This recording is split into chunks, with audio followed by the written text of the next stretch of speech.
Let's talk about external growth. There's a lot of uncertainty in the world today. And it's not just that the stock market hit its lows in March, April of 2009. Uncertainty equals opportunity. Whether you're in the answering service business for medical companies like Doris has been a long, long time, or you're Mikey trying to make movies. You are making movies. Trying to make more movies. Yes. Or you're Marcus, cutting lumber down. There's uncertainty now. But while it's slightly more difficult in times of uncertainty on the one hand, there's more opportunity because fewer people are doing it because everybody's afraid. Everybody's afraid. The market is, looking for mature markets that are fragmented industries. What do I mean by fragmented? Another word for fragmented is, they call them cottage industries. I don't know why they call them cottage industries, but for about 100 years they've called them cottage industries. In Europe, especially Great Britain, they refer to them as cottage industries. But we want a mature market. We want a market that's 100, 150 years old. Now, the internet's not 100, 150 years old, but it's certainly fragmented. There's, what is there, 10 big players or 5 big players in the internet business, and then there's everybody else. There's literally, I don't know if there's a billion sites, but there's hundreds of millions of sites of people trying to sell shit. Hundreds of millions of sites. And we have looked at consolidating affiliates and proof of revenue, as I mentioned a couple of days ago, is very difficult, if not impossible. So better yet, and the way they do it is, if Dave's got a site that works, I'll just copy it, word for word, cut and paste, and go into business. It's that simple. So it's, hijacking of business ideas is pretty easy. And I think it's going to get worse and worse and worse, and not better and better. How to avoid making big mistakes people make when they look for finance. The biggest mistake is they don't look. And I've been in front of big, big seminars, including LeGrand's, 3,000 or 4,000 people in that big Orlando thing. And I say, how many have looked for finance, made a legitimate financial presentation last year? 300 of the, only 300 of the 3,000 raised their hand. And then I define what a legitimate financial presentation is, and then half of them drop their hand. Going to your bank manager to see what your bank balances are is not a financial presentation. Okay, how many in the last 6 months? And I go down, and then how many in the last week? A couple people. And how many today? One guy. Today. Hey, come here, you. Please get up, Steve. A little guy, a little old guy gets up there, and I said, well, what did you do? And he says, I met with my banker this morning because after yesterday, Mr. Peña yelled at us so much that I decided that, if I had any balls whatsoever, and if he asked the question again, I wanted to be able to say. So I went and I said, well, what did you tell him? He said, and basically the story was, this guy Peña making me do this. Now, this guy Peña's making me do this. And the guy, so what'd you tell him? He says, well, I didn't really need any money, but I knew that I wanted to be able to say, so what did I make you do? And he says, well, I didn't die from it. It wasn't that hard. And he was, I asked him what his credit line was. You actually asked that? He says, yeah. Did you ask him what the bank's credit line was? He didn't know. And I said, so what did you walk away with? And he says, now this is actually, it's a guy with 300,000 or 400,000 cash in the bank. So they saw him when he called up, and they said, well, so I asked for a $50,000 line of credit, and he said he could give it to me. Later on, I found out it's because he guaranteed the $50,000 line of credit with $50,000 of his own money. But at least he did it. So I'm glad I didn't drill down too deeply, and so then I beat the audience like hell, the rest of the morning, because this little old guy had done it. And that's the same presentation I told everybody that 90% of you are going to buy this product from Ron, and you're never going to open it. And then Ron's having a conniption fit. Dan, you're killing our sales. You're killing our sales. And which is true. You know, historically, you don't do it.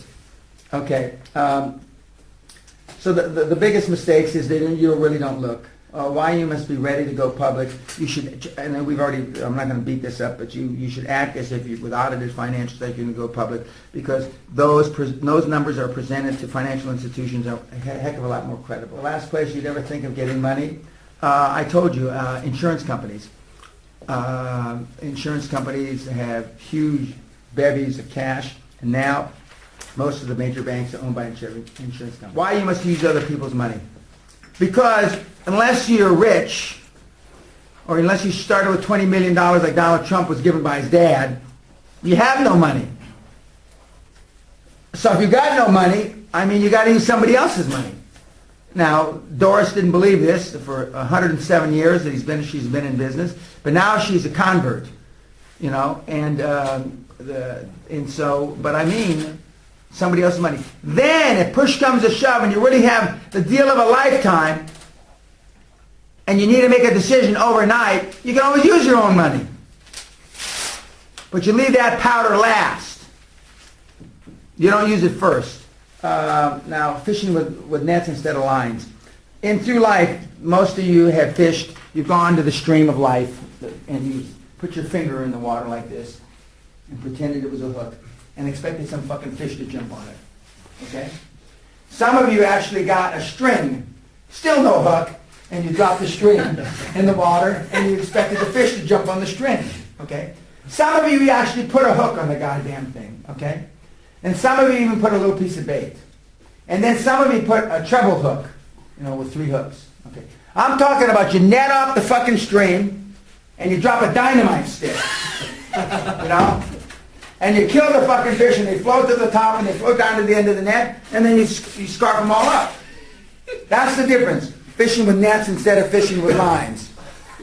I mean, there's no chance, if you do this, you won't be successful.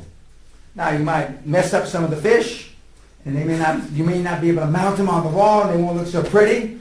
And some of them you won't even be able to eat, because the dynamite will get in, you know. But you'll kill a lot of goddamn fish. There's no question about that. And, you know, that's the difference. If you do it, there's no question that it'll be successful. Why are more loans made at the end of the year? I already said this, because most banks are on a fiscal year, December 31, and more loans are made, significantly more loans are made the last 75 days of the year, because people are trying to line up and get their bonuses lined up. So why not go to them when it's more likely they're going to loan you money? Of all the big deals I've done, I've only done one deal that closed in February, and that's only because we had trouble getting it closed before. But virtually all the big deals I've done have been closed at the year end. And so why not make it easier for them? Where is it easier to obtain financial support? I already told you, new banks, new financial institutions, when they hive off banks into new divisions, new branches have money with no customers, etc. The best time of the year to ask for money is any time of the year, but the best time to close a deal is at the end of the year. I'm for always asking for money, you know, even when I don't need it. You know, when I go in and make a financial presentation, I say, hey, Dave, you know, we're looking at changing our bank next year. We're interviewing banks now where we think we have chemistry. You've been recommended to me to the gangsters in Vegas, by the gangsters in Vegas. I don't need anything now, but here's my executive summary, yada, yada, yada. Okay. 3 weeks later, I'm back. I got this deal of a lifetime. I can buy this, and that on the corner of this and this, and I need, you know, $7 million. But they're already predisposed. Bankers want to talk to you ostensibly when they don't have to do anything. So you lead them to believe, and you're not lying to them, you don't need the money right then. You need it 3 weeks later. And they're much more obliged to consider your project as viable. Where do you find banks that are lending? Newspapers, when there's a lot of newspaper ads. Bless you, when there's a lot of magazine ads. When there's a lot of television ads. I told you about the Friendly Bank, Mid-Atlantic Bank in New Jersey. And when you see these huge full-page ads in the Wall Street Journal and Investor Business Daily, they're there because they have excess capital that they're trying to put out. And now American Express and all these other people lend money, not just regular commercial banks. Why bankers don't call you back, I already told you, because they get thousands of calls, and so when you make 100 calls to them, and I told them the story about your 100th call to, was it? Corin. Oh, it's Corin, okay. And what a coincidence, Somebody was keeping track of it was 100 calls. And but I mean, most people will make the 100 calls to one guy. And but when you do, there's a kind of a mutual respect. Well, this guy's persevering, or this gal's persevering, and you'll get results. Searching for finance doesn't hurt your credit. Now, whoever told you that searching for finance hurts your credit, I don't know, some schmuck. That's not true. And I've had this argument with Ron LeGrand, 50 times about it. But you searching for bank finance does not hurt your credit. It just doesn't. Now, you opening and closing credit cards, or not paying off credit cards, or not paying your utility bills, that hurts your credit. But I mean, for bank presentations doesn't hurt your credit. Why you must make 5 to 7 presentations to financial institutions before you really understand? Well, you guys are a little slow. You might have to make 15 or 20 presentations, and not just 5 to 7. And as I told you, Lucinda Burke was very smooth on the phone. Very smooth on the phone. And L.B. Burke, as she used to call herself. And she most of the money that she raised was on the phone. And if you're that good, there's no reason to get on planes and subways and all that other crap. But most people aren't that good. Most people, you got to be there in person. And that's okay. Why looking for finance is a continuous process? It's a continuous process. It just is. Unless you don't want to build your business anymore, then you can stop looking. Okay, we're going to do Doris and her presentation.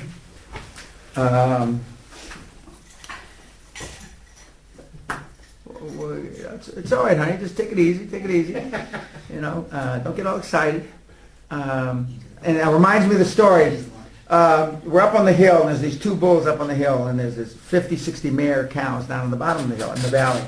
And the young bull says, he's all excited, scraping the ground. He says, "Let's go down and fuck a couple." He tells the old bull, and so the old bull says, "No, Johnny." He says, "We're gonna walk down. And we're gonna fuck them all."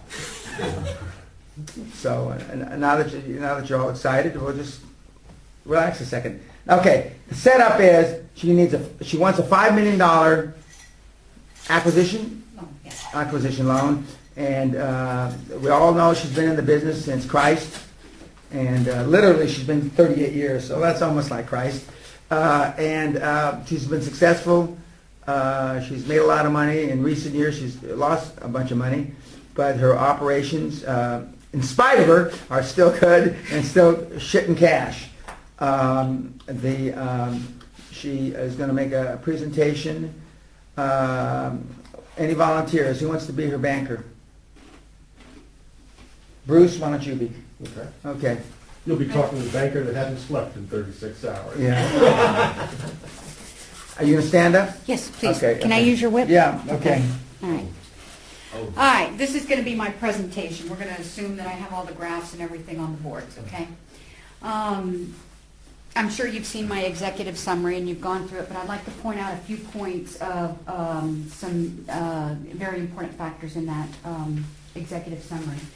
I have been in business for the past 38 years in the telephone answering service industry. A Courteous Communications, located in Central Florida, has also been in business for 25 years. We have acquired businesses in the past, and right now I have the opportunity to purchase an existing telephone answering service where the wife has passed away, the husband doesn't want to run it any longer, and we have a great opportunity. The company is netting annual income of $2.5 million. Now, the purchase price in our industry is 12 times monthly billings, which would be $2.5 million. I'm looking for $5 million to fund this project, of which I will be able to pay you back in a 36-month period. After we transfer the customers over, we'll start making payments to you equally along with your interest and, of course, whatever your fees are. But let me show you right now how this is going to work for us. This is our last project that we funded. As you can see here, we paid $500,000 for the organization, and we brought the customers over to our existing company. We already have the equipment in place, so and we also have our agents that are handled out of the Philippines. This is why we can make this particular deal so much better than the company that, or the way it's being ran right now, because they're paying full price with all the full-blown health insurance and everything else that you have to pay here in the U.S. for their agents there. In the Philippines, with just 20 agents, we save about $250,000 a year. So once we move over this, once we transfer all the accounts, which we're only buying the accounts, we're not purchasing equipment or a lot of assets, we will be able to cut the cost on this a whole lot. Not to mention that we'll be able to bring the customers up to paying a better amount, because right now they're not getting fax service, they're not getting all the services that they can get and that we make more money for. So we can gradually get that up as well. And I've done it before, so I know that this is what happens. So what we'll do is we'll transfer them over, and we will start after 30 days making you back the payments to your bank, and in 36 months we'll have you paid in full. We will pay you at a full profit without taking any of the money until the full amount is paid back to your bank. And You might have to check with your chairman about that. yeah, well, That's too good a deal for them. But anyway, go on. Keep well, talking. no, it works. No, I know it After does. that. Well, I mean, that's a great deal. It works. I know that's a great deal. The bank, you're lessening their risk because you're not taking any of the money or I any of the want to profit. set up a history here. Okay, for you. well, I want okay, to build a okay, rapport. okay, So, okay, go ahead. Anyway, that's my deal, and we have a letter of intent ready to go with this, because the gentleman is very, excited about getting this done. We, of course, have the staff in place. We've done it certainly more than once, and we can have this transferred over within about a 45-day period. I'd probably ask you, tell me about your management team today and what Okay. you've done and what you've built, how you do that. First of all, I want to mention our chairman of the board is Mr. Dan Peña. He's built, I'm sure you've done your due diligence on my CEO, and of course, Price Waterhouse being our accounting firm. And Mr. Peña has built a $400 million company, with very little outlay of money, and very successful. I'm sure that you know who Mr. Peña is. And obviously he wouldn't be putting our name, or he wouldn't be representing our organization if we were not a reputable organization, nor would he waste his time. So Explain about the girl that's been there 23 years. Yes. A couple of the other people. Jean, my partner, came to work for me when she was 18 years old. I was 31, and she's now 41, and Jean has 11% of my organization, and she's the one who handles all the day-to-day operations of the organization and our Philippine office, which is where we have most of our agents handling 50% of our phone calls and the billing of all of our customers and so forth.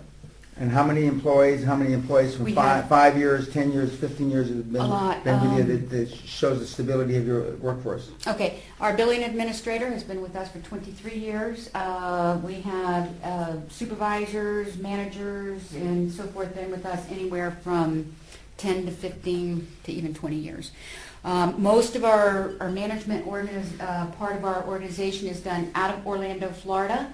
And, of course, we have a full-blown call center in Baguio City, Philippines, which is where the kids are coming out of college, and we brought the jobs to them, and it's working very well there.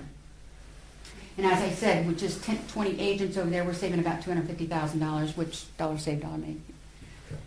So it sounds like you've been successful in what you've done, so why wouldn't you just finance this yourself or through Mr. Peña? Because I lost all my money in the real estate.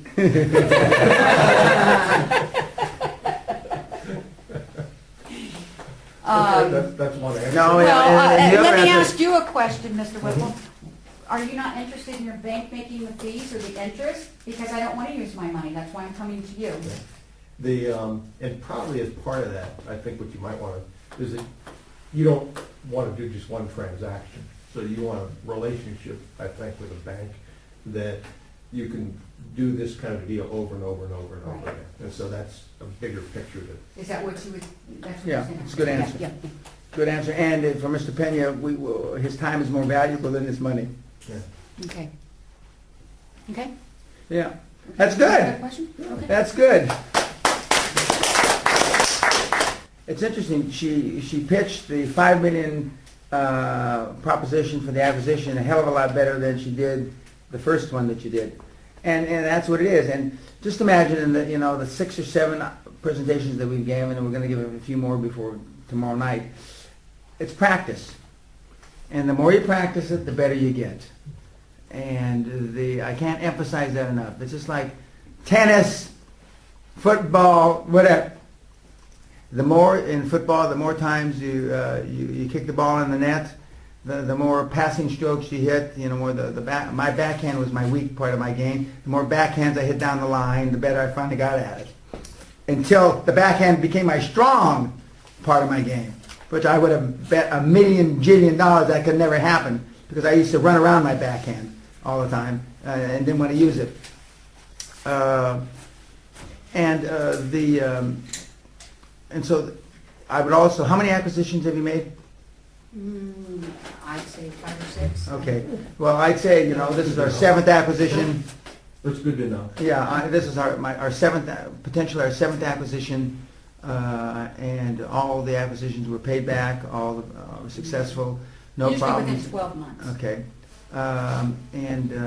so they're buying them at 1 times yearly revenue, and a lot of professional practices sell for 1 times yearly revenue, and that's good. You're not so none of the equipment at all is going to be purchased. Just what's it going to do? We'll purchase it just for the tax portion of it because it's usually old and antiquated equipment that we can't use anyway. Okay, yeah. And they're located. Where are these guys located? Oh, I just made it up. I don't have anybody yet. Oh, I'm okay. going to put somebody on to finding people when I Okay, get back. I've okay. already got somebody in mind. I'm going to put them on the phones. I want them to call every bureau throughout the country to find us somebody to buy while I'm working on getting the money. Okay, and that's how it's supposed to work. That's I'm exactly. sure Dan mentioned this somewhere along the, when we looked at property tax businesses to buy, all we approached were businesses that weren't for sale. And most of the time you talk to the people and, well, we're not interested in selling. And you talk for a few minutes and, well, yeah, it wouldn't be bad to me. So Yeah. it was amazingly much more easy than we thought. Yeah. Yeah, that's true. No, actually, I'd forgotten that. And, It's a good time. yeah, because, everybody's, not everybody, but most people are for sale at some price.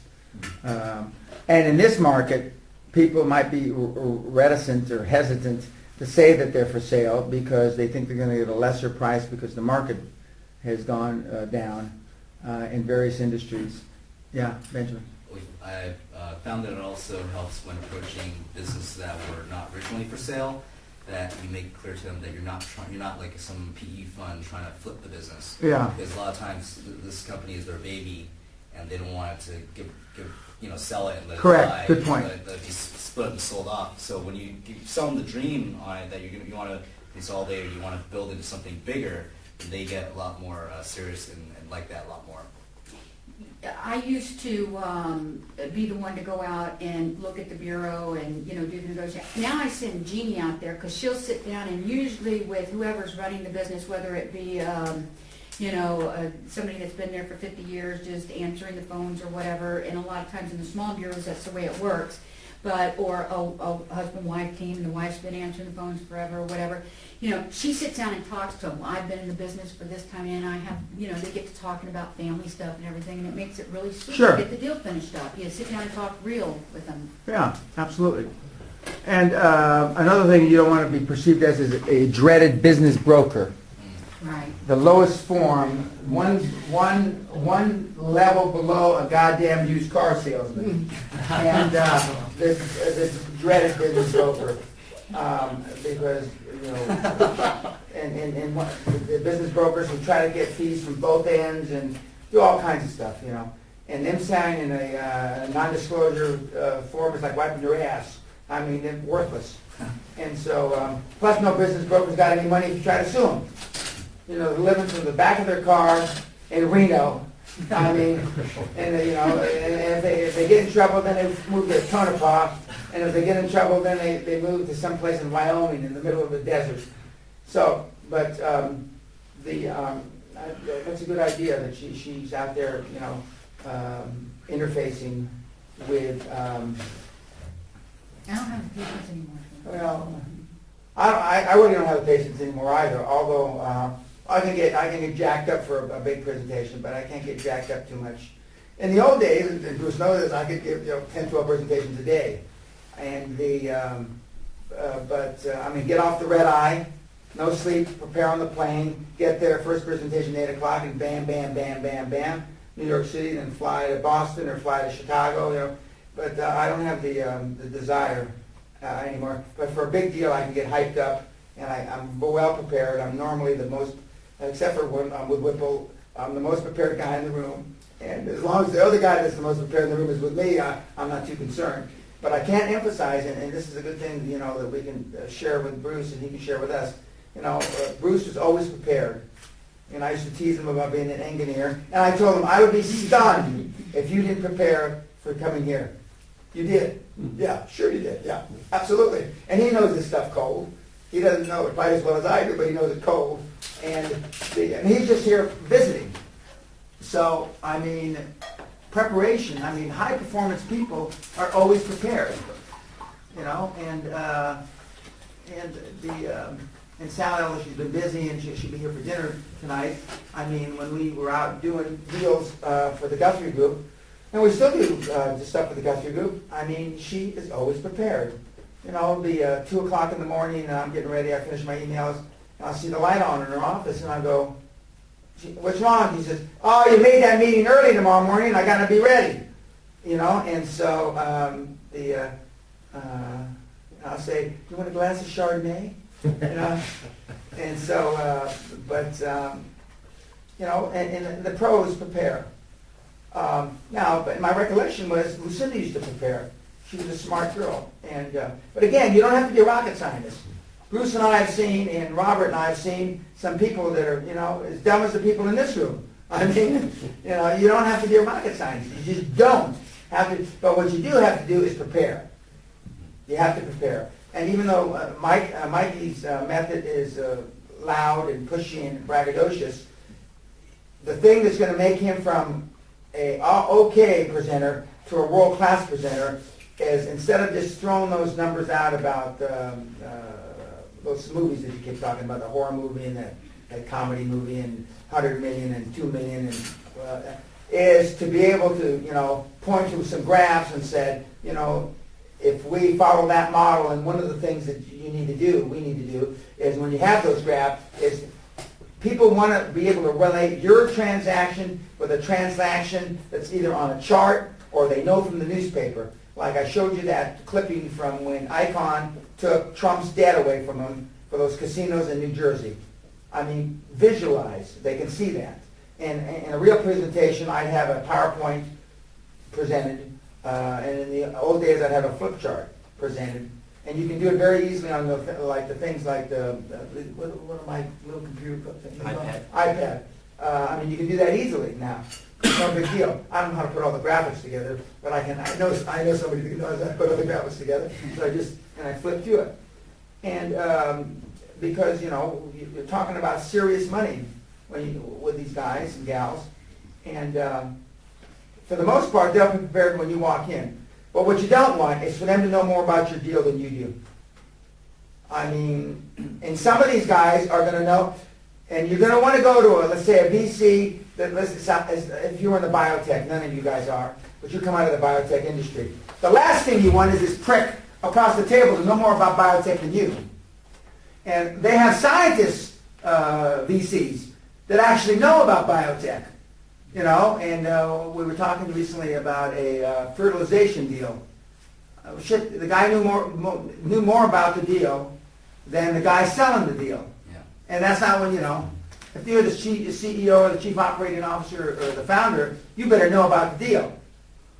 And it was obvious that they prepared more than the guy giving the presentation, And not that I get embarrassed for these people too often, but I was embarrassed for the guy, because he was fumbling around and he didn't know what to say.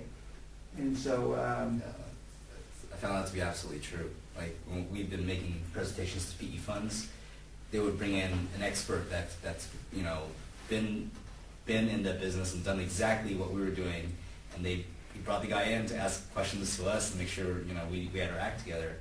And then like investment banks, they have like before they come in for their presentation, they have like 10 analysts prepare all this market research and possibilities and possible valuations on our deal, so that they can ask questions or challenge us. And so Yeah. we absolutely have to be prepared. yeah.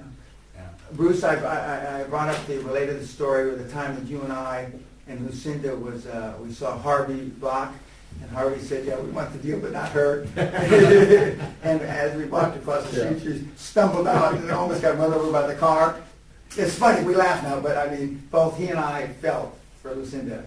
And she, even though she was a real little teeny thing, she tried to be tough, and when you're 5 feet tall and you're 80 pounds or whatever she was, and she used to wear these heels like this, and her whole foot was only that long. She was? Is she dead? No, she's alive. She's 40 years old, but her foot was only that long. And so when she put on a heel, her foot looked like she was on a ski slope. And she used to walk around like this. And she was cute as a button. She really was. And Dressed in a similar suit. yeah, a three-piece suit, had the same tailor that made my suits in London, make her suits, had a miniature pocket watch, a miniature of mine, and she used to pull her hair back to look older, but it didn't make her look older really, and she looked 15, but she was a pistol. But intellectually, she was sharp as anything, really smart. And I remember she found a error in John Ernest, who used to be the CFO of Gulf Oil's financial analysis. She found an error in it, and she called me up and all excited, like she just found, a diamond. Then, what should I do? And I said, well, slow down, about what? Well, I found an error in John's projections. I said, I don't believe it.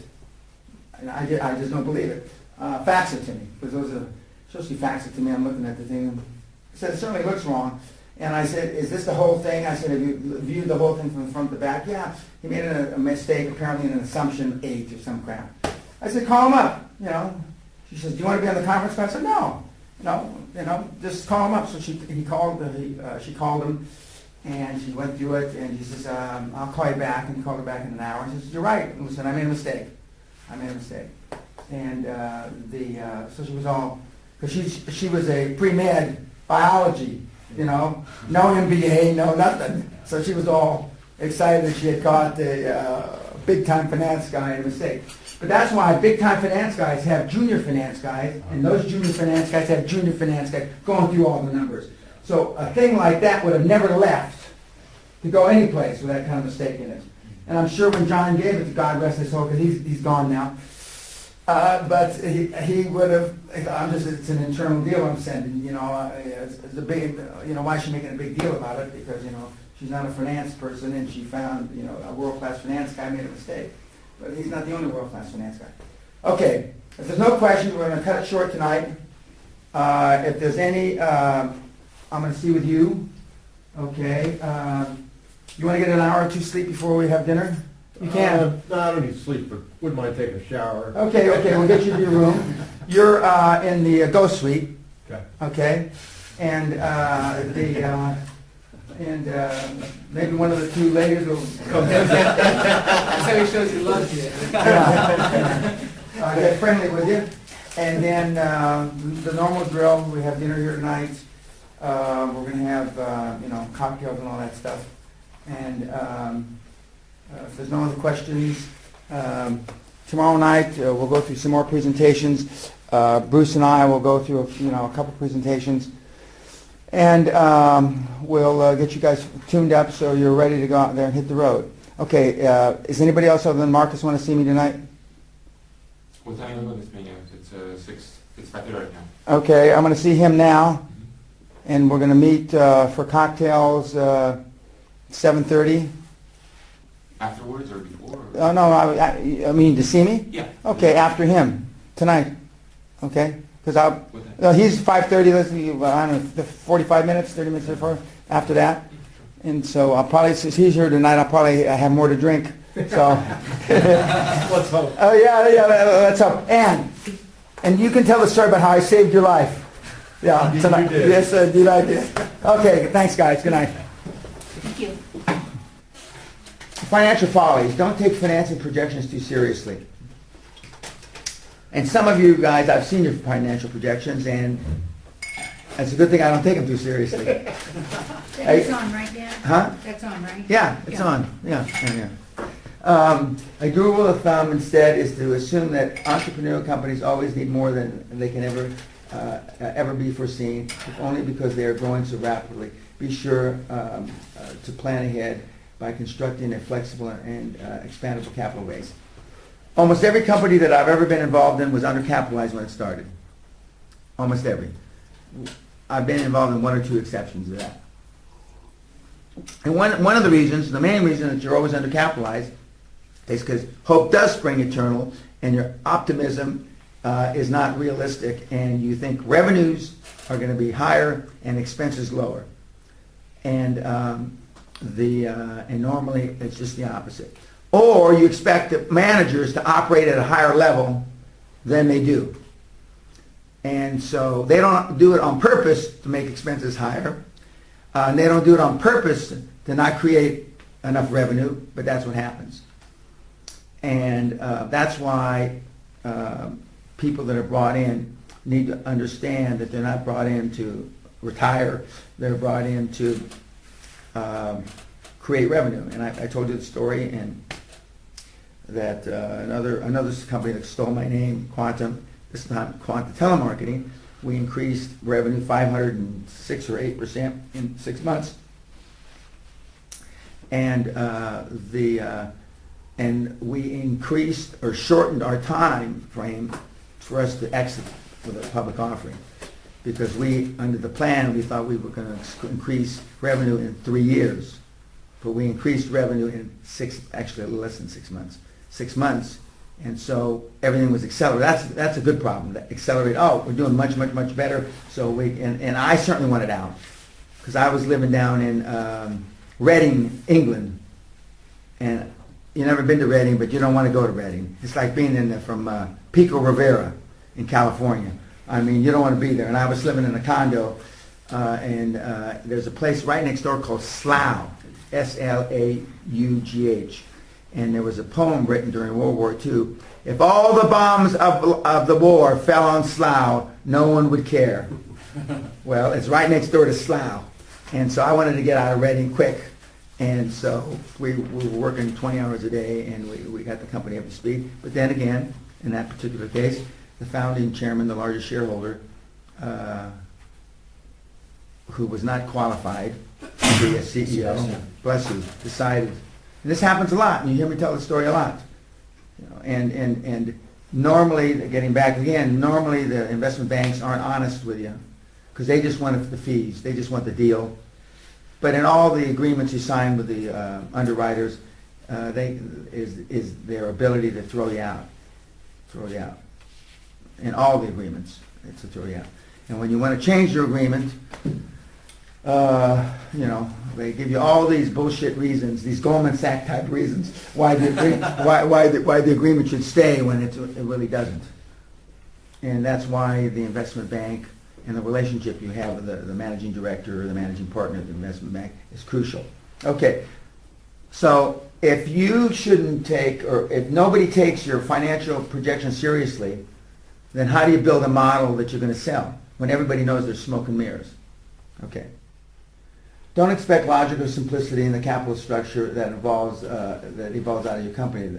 That's just achievable when business operations and prospects are changing so rapidly. You got to be flexible about putting together the best deals and that are available to you at any one particular moment. And this is a guy that built a big company, People's Choice TV. You put together your prospectus and you're out trying to raise money, and before this prospectus, ink is dry, before it hits the street, before you made 5 presentations, something in the company's already changed. Okay? But you keep selling off that prospectus because it costs money to change a prospectus. It costs money to pull people out of the prospectus. You just keep selling anyway. You have fiduciary responsibility to not do that. You know, and you may or may not get in trouble for it. And that's why in deals that I structured from the beginning, I put Dave and or his assignee or nominee. So if we have to get rid of Dave, okay, it's his assignee or his nominee. So he's assigned or nominated somebody to take his place, or his board has assigned somebody to take his place. And of course, that doesn't give much assurance to Dave. Why do we have that thing about assigning your nominee in there? And your lawyer will bullshit you. Your Reno lawyer for sure will just bullshit you. That's just a lot of lawyer jargon. Don't worry about it. Don't worry about it. I'll take care of you. I got your back. You know. But it is a big thing. That's why we make those things. Okay, Benjamin. So you're saying in that prospectus, after you list the names and probably where you put the bio as well, that after the name you want, and usually the age, I guess, you put and or his assignment. No. You don't put it for every single person. Oh. You say you got a disclosure. You got a paragraph in the footnotes that nobody reads. Oh, okay. It says, and Basilio Chen, yada yada yada. But then at the end it says, due to changing market, etc., his assignee or nominee. His assignee or nominee. Because you want to be able to change. Because every time there's a change, you don't want to have to goddamn pull the prospectus off the street. Now, when there's a major change, you're obligated, and it's called the material rule. Material rule for what's the accountant's bullshit? GAAP, General Accepted Accounting Principles, says 5% of the net assets. If it's a 5% net assets rule, okay. So in assets, it's 5% or more. You got to change. You got to announce, or you got to declare. And that's why I told you guys I read the footnotes before I read. And sometimes I don't even read the prospectus, the memorandum, because all the truth of the deals in the footnote or in the footnotes. And if the footnotes are like 185 footnotes, the memorandum is maybe 25 pages. And normally about 10 of those pages are disclosure that if you do this deal, you're going to lose all your money, because that's what the SEC makes you put in. But then if there's it's accompanied by, 5 or 6 or 7 or 10 footnotes, that's one thing. But when I've seen these deals that, 140 footnotes, then something's wrong. They've restated the books, they've done this, they've done that, and so you have to be careful. And so you either have to be experienced in looking at these things, or have somebody that's very experienced in looking at these things. I'm experienced. I don't need anybody to look at them. Although for time, I'm way behind on looking at my memorandums because for the last week I've been with you guys. So I'll catch up this weekend and flying to where are we going Monday? London. London, then Manila, yeah, and then we'll be in Shanghai in a couple of days. So I've got to read a bunch of shit before I get to Shanghai. So just remember that. Okay. That was it. And or their Assignee or nominee. Or no. Okay. That means I can assign it to Marcus, or I can nominate ABC Company, Thanks. Reno-based scam company. We got another Nevada boy here, Basilio. Another Nevada boy. Understand? Yeah. He's a good one, though. Yeah. Well, don't speak too quickly. You don't know. I don't want to disclose too much, but let's just say he's a Nevada boy. Don't take rejection from bankers and investors too seriously. When you're running a cash-hungry startup or growth company, you got to be prepared to be turned down by almost everyone, except perhaps your mother. My mom's passed away, but I think of myself as an actor, Mikey, who might go on 25 auditions before he gets a single role. There's one bright spot. Today's failed financial pitch might be better results next quarter once you've logged some new growth. As People's Choice, for the example, this guy made a pitch to wealthy individuals that failed in Tucson but worked beautifully in Houston. And I told you the story about Sylvester Stallone and all these guys that have tried and tried and tried and tried, and then eventually they get somebody to allow them to make the picture or put money in their deal. But most people, you know, I stopped counting, but I've given over 500. And this number is, I mean, this is old. This is when I first met Bruce, but I haven't kept track since. I've given over 500 financial presentations to investment banks all over the world. Over 500. In the days when you were carrying big clipboards around, you know, before PowerPoint, I'm just guessing at least a couple hundred in my elderly years. But I know I made more than 500, and it's, I just expect, I planned for them to say yes, but in my heart I expected them to say no, and I know I was just going to have to go to the next guy. Now, I made a financial presentation to Baring Brothers before they went under, from the guy, the trader in Hong Kong or wherever he sank the company. Here's a 400-year-old company that had to sell all its assets for $1 to ING. And I gave the presentation in a room similar to this, and they're all sitting around. And then we went to lunch, and Lord Baring himself walked me to the lift, the elevator, because that's how they do in the UK. And he's a little guy, and he's walking like this, and I'm saying, Lord Baring, I mean, what could I have done to them better?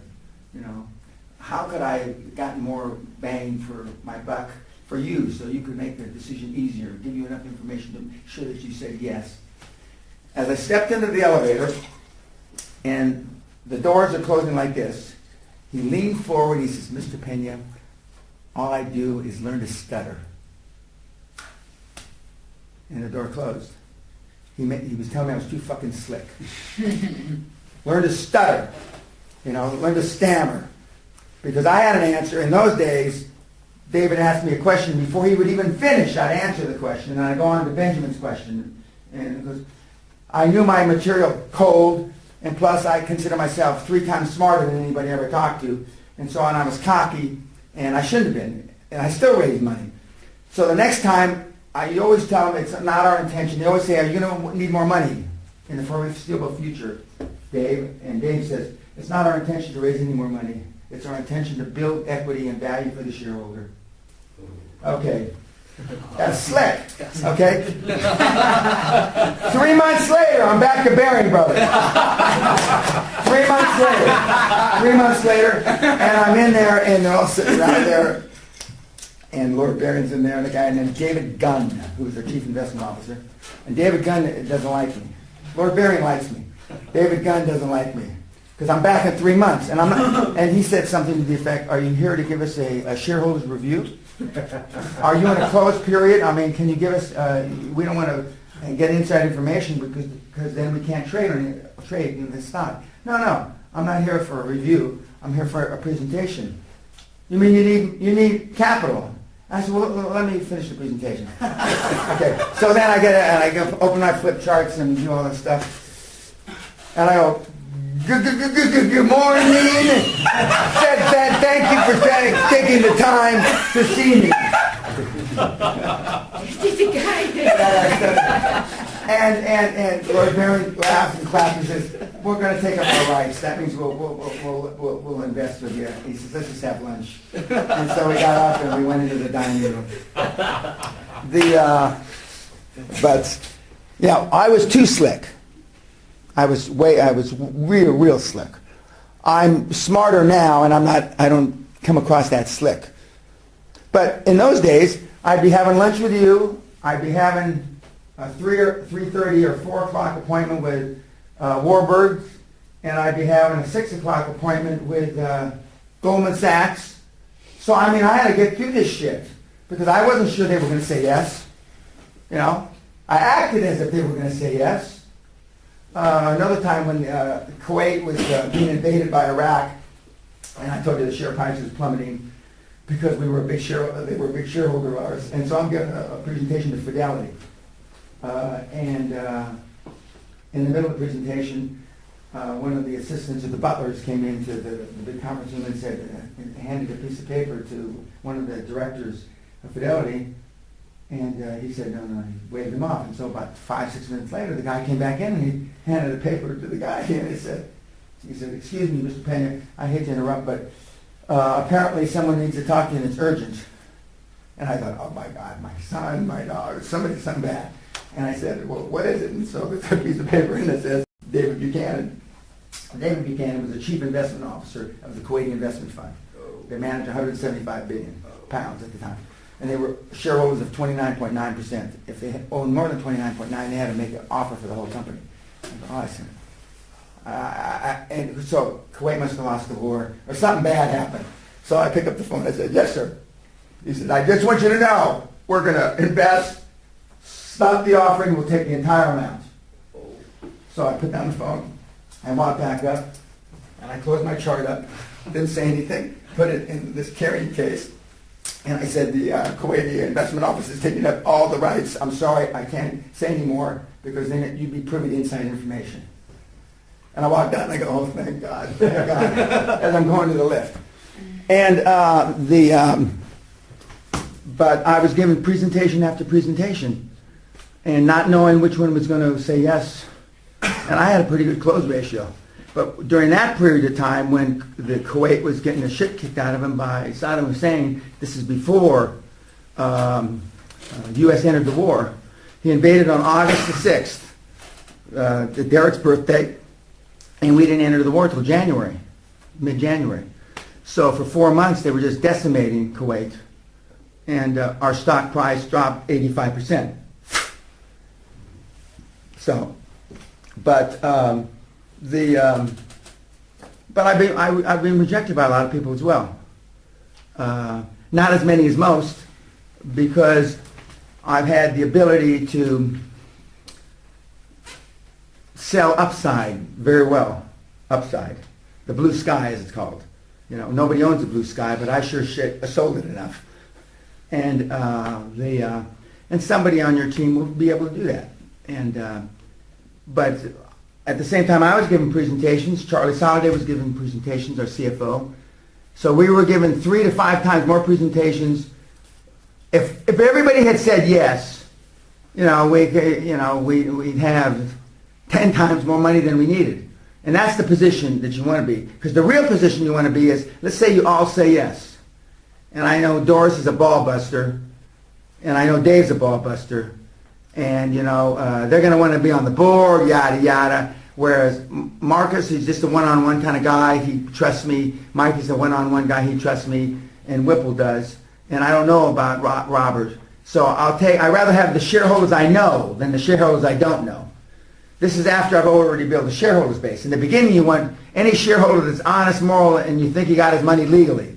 Where it would be a question whether Dave got his money legally or not, so you have to do a double check.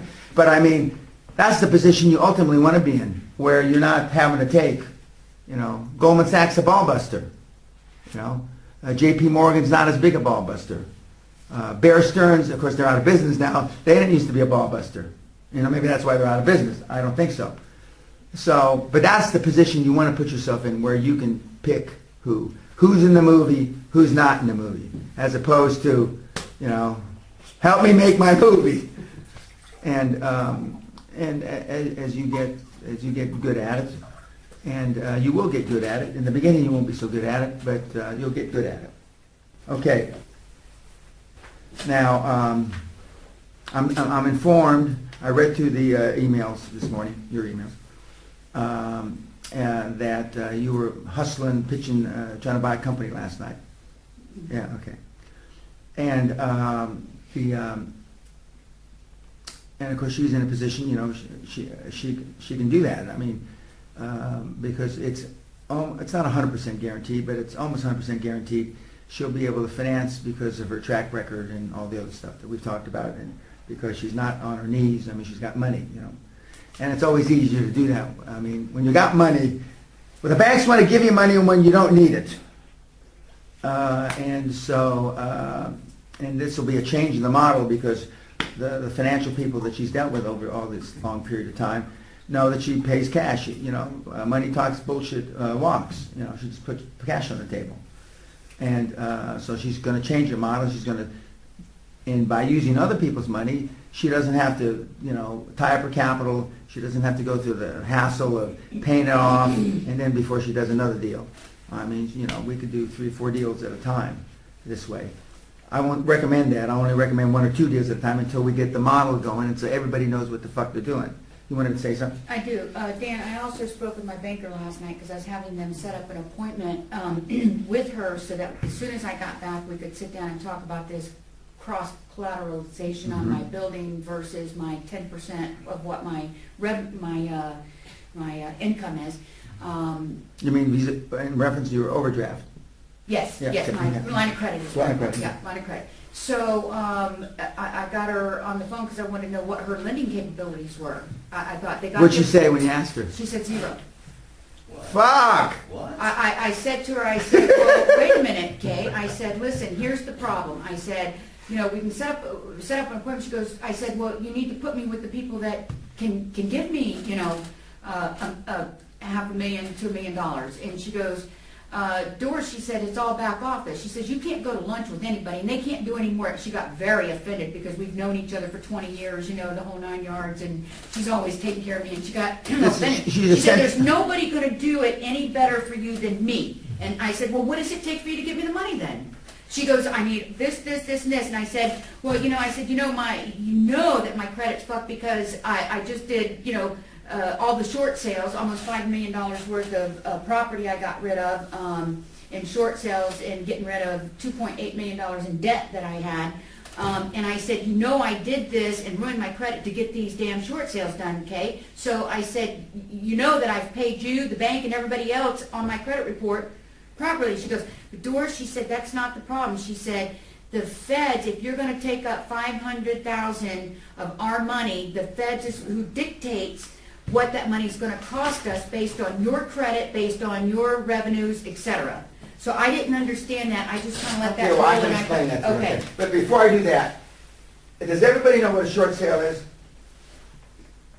Can I explain? Okay, explain what a short sale Okay, is. short sale is, let's take one of my properties, a little small house on a big piece of property on the beach. Paid $920,000 for it, put down 25% on it, cash. Dan's rolling over there.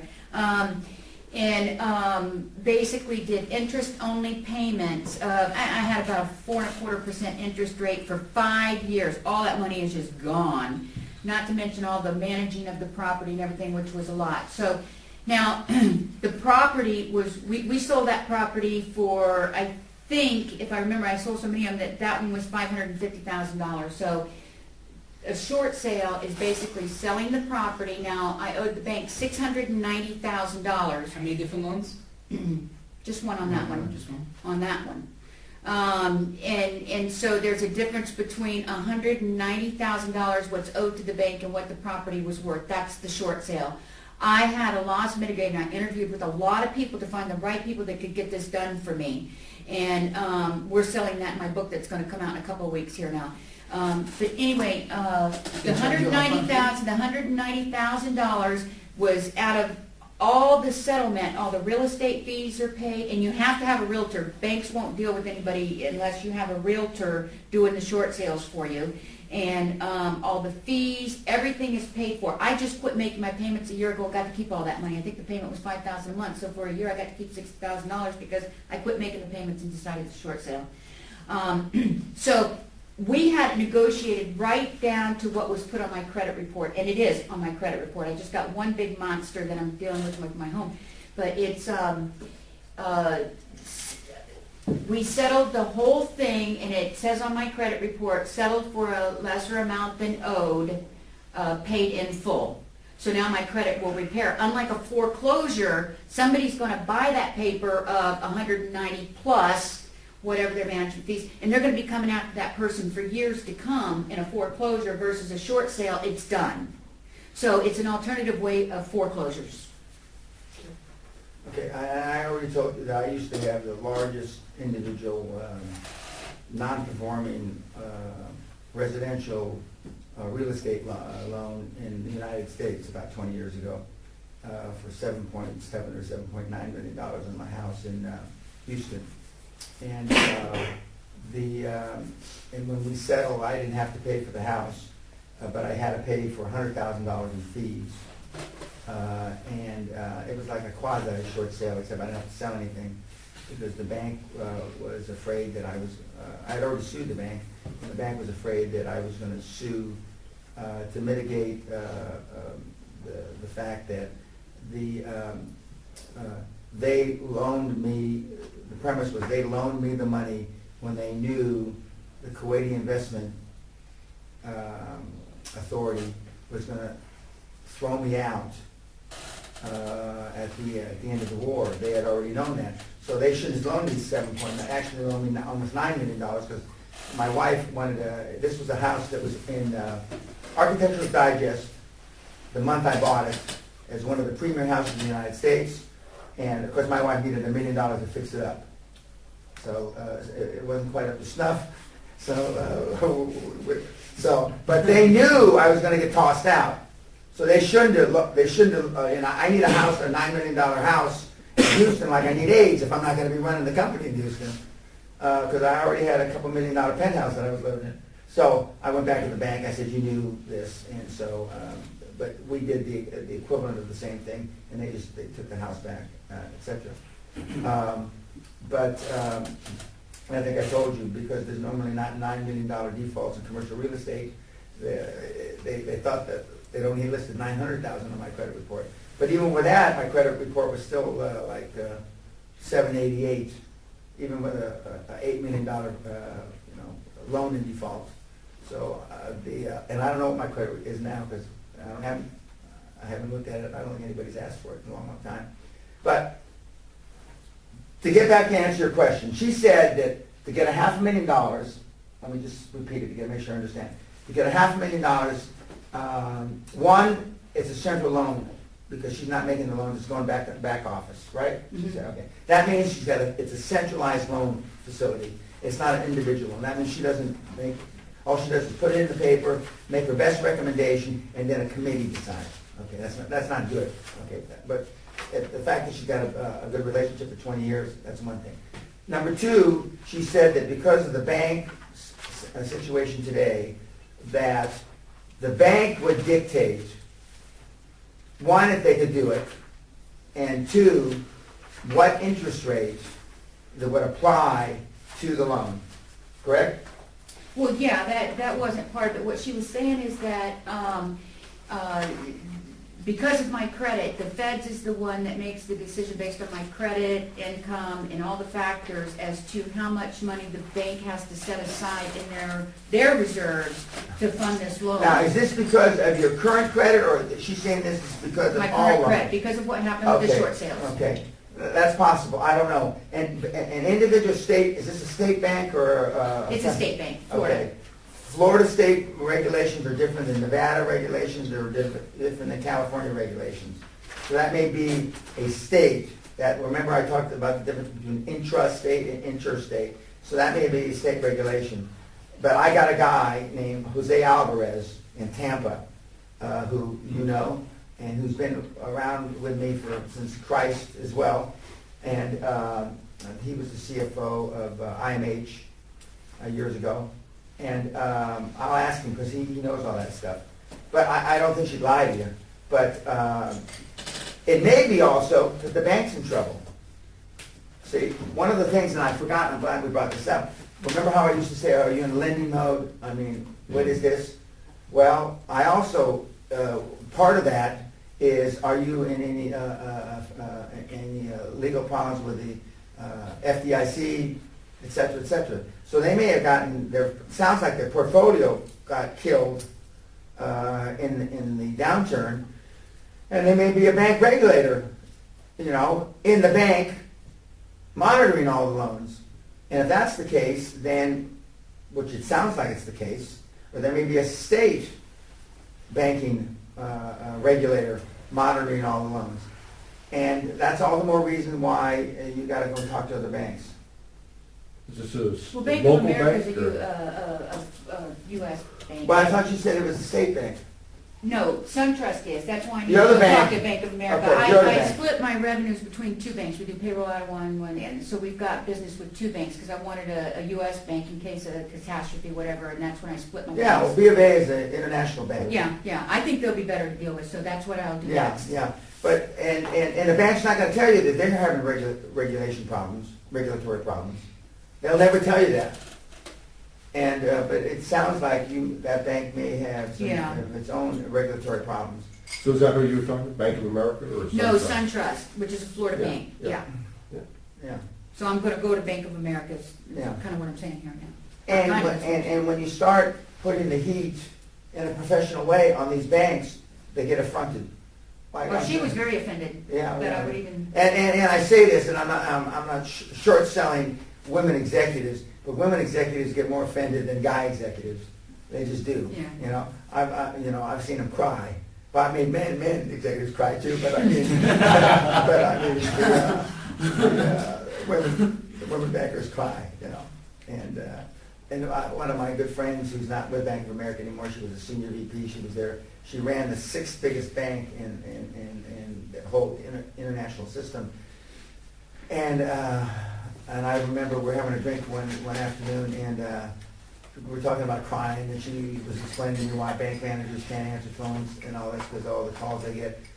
And I said, I can't imagine you ever crying. I mean, this girl was like fucking ball bearings. I mean, and then she turned her head, and then she turned back to me, and there were tears in her eyes. Says, "Oh yeah, sometimes it's good to cry, Dan." And I said, and so, my fifth husband, I used to cry a lot whenever I wanted money from him,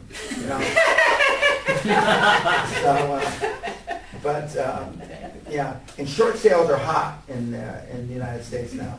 I mean, I think LeGrand gives a seminar on short sales, and Falvo deals. what? Falvo deals. Yeah, that's Falvo, yeah.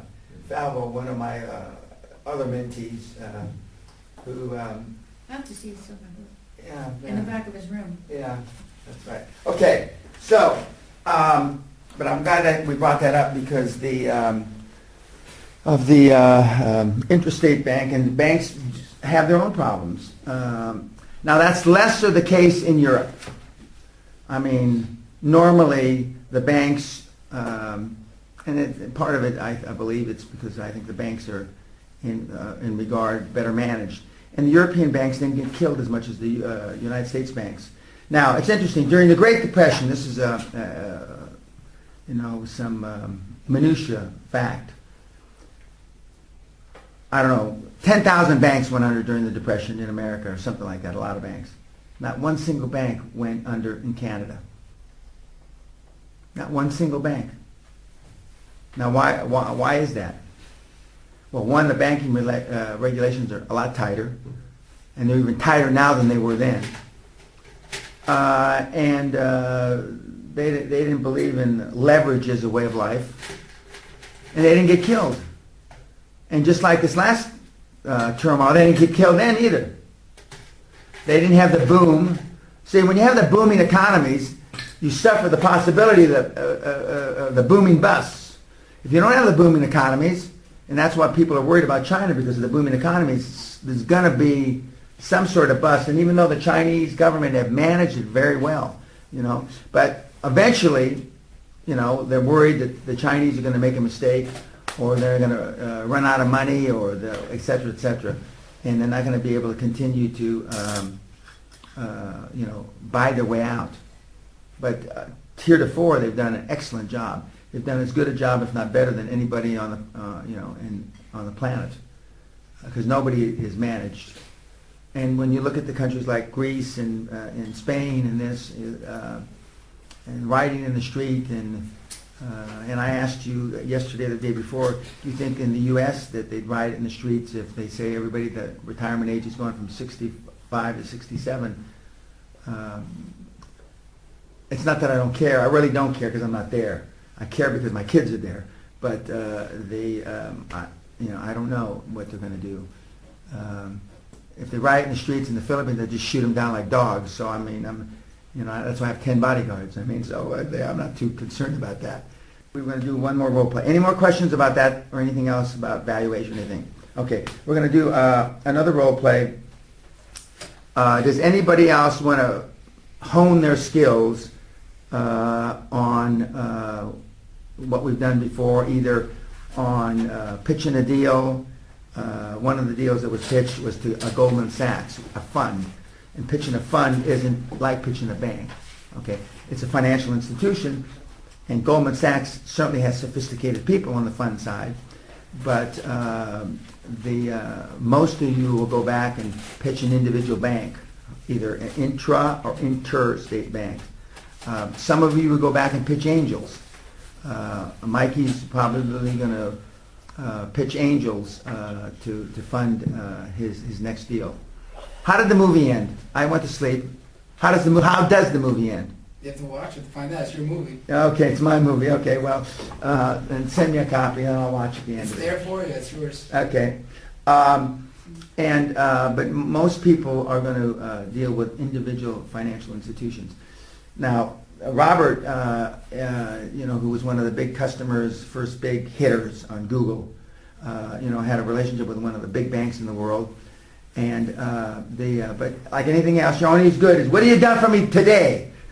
And the tens of millions or hundreds of millions of dollars that went through all these accounts, and when the downturn came, they turn on everybody, even customers that have big cash balances, and that put just an inordinate amount of money through the bank. So don't you ever feel for a moment, and Doris is a good example, 20 years, a great track record with a bank, but she will be treated no different than Benjamin, who just walked in and fell off the turnip truck, especially if the bank is in trouble, regulatory trouble themselves. And it'd be a good idea when you meet with her to ask her what kind of regulatory problems they have, so you can get her to open up, and you can just learn by an experience. So who wants to Can I volunteer? to do which Mr. part? Whipple to get some money from the Mr. Banker here. Okay. So you want Last night, Bruce, Mr. Whipple was very nice enough to stay up with me till around 2 a.m. and talking. Some of the things that Jesus he Christ, said. you must be full up to your eyeballs. And then some. And then some, sure, and then some. Well, I guess Okay, so what do you want to hear? I want to hear how he was speaking last night. We were speaking, and you said a couple of things, and it was just so, like you said. Smooth. I was like, He you doesn't gotta have- say it again tomorrow. And he goes, remind me. So I reminded you. Yeah. See, when you've done it enough times, like Bruce and I have, you don't have to think about it. I mean, it just, And when you think back upon, well, he was smooth when I met him. So, I mean, he was pretty smooth. Not pretty, he was very smooth when I met him, because he had been dealing with IBMs and those kind of companies for a long time. And he was well trained, in spite of the fact that he's an engineer, which Basilio knows what I think of engineers. But anyway, but when you've done it for years and years and years and years, I mean, like I said, I could give the seminar in a coma. I mean, I don't even have to think about it.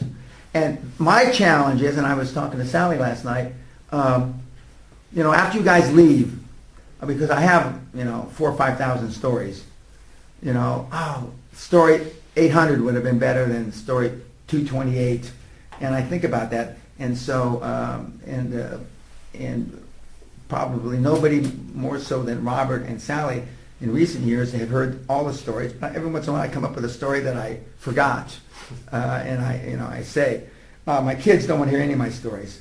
It's when I'm talking to them, and perhaps, Basilio, you have the same challenge with your boys, it's like their brains turn blank, like that white sheet. And I can just tell I'm talking to them, and they know to nod, and they blink every once in a while to make sure that they're still alive. But I mean, I don't believe, maybe 2% is getting into their brain. And in my daughter's case, 0% is getting into her brain.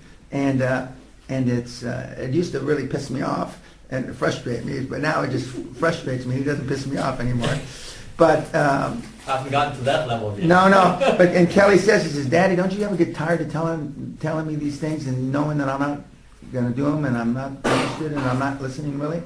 No, Kel. I'm going to keep telling you till I die. And then, I said, you're going to appreciate what I say when I'm dead. When you give one of my eulogies, you'll appreciate when I'm dead. And if it takes that long to get you to understand, that's fine with me. And I'll go to heaven or hell, wherever I'm going, and I'll know that at least I finally got through to you in my grave. So, okay, so you want Bruce to pitch as an investor wanting money, right? Wanting money. To who? Mr. Banker. Okay, to Angel Basilio. investor. Okay, As an angel investor, okay? okay, that's fine. And maybe before we do that, I've been working with Derek and Don, and he's just started to make a bunch of presentations. And it was, I think one of the things that came out of that the best was, I said to him, what you really have to do is you've got to change your mind from, I'm going to sell these guys and they, somehow I need to get their money, to I'm going to interview those guys Mhm. and why should they be part of my deal. And it's interesting to watch this whole process with him because he said he was nervous in the beginning. And then he said, wow, when I really did start to think that way, the whole dynamic of that changed. I told him the same thing, but he didn't listen to me. But I knew he'd listen to Whipple, so he listened to Whipple. Say, like, you two boys, they listen to me, but, if they're yeah, he just, he wouldn't say that, he'd be more respectful, but he doesn't listen. But I mean, when you change it to you're the interviewer, and they're competing in a professional way for your business because you know that you can just go down the road and do it with somebody else. The dynamics change, and the individual dynamic, and as Bruce just said in the emails that Derek, and I met with him a couple weeks ago, he said, it's a horse of a different color. But he did say the Chinese institutions, the Chinese banks, and the Chinese professionals are still very close to the vest. He says you get much more information when there's a American partner, a Western partner, and a Chinese partner. You get more information out of the American partner than you do the Chinese partner. And if there's just Chinese partners in the room, you don't get that much information, even when you're speaking Chinese, and because they're close to the vest. And but the interesting thing about the Chinese guys, they never once said there was a conflict. Never once. Conflicts don't exist. When they talk to the American Western guys, there were conflicts. Well, we'll have to check our database for clients and see if there's a conflict. The Chinese guys didn't give a shit about conflicts, and in two cases, which I won't elaborate, they clearly gave inside information. Clearly inside information. One in a public company, one in a private company that was about to buy another company. Clearly. And I believe and I know Derek called me and he says, Dad, why they want to show you that they really got the information, that they're in the trenches with these things and vis-a-vis what we're interested in. And to the extent that they sold you by giving you information, that's what they did. And so, but I said, that's not what we do. It's fine, you get the information and you make a note of it, and that we clearly aren't going to act or trade on this information.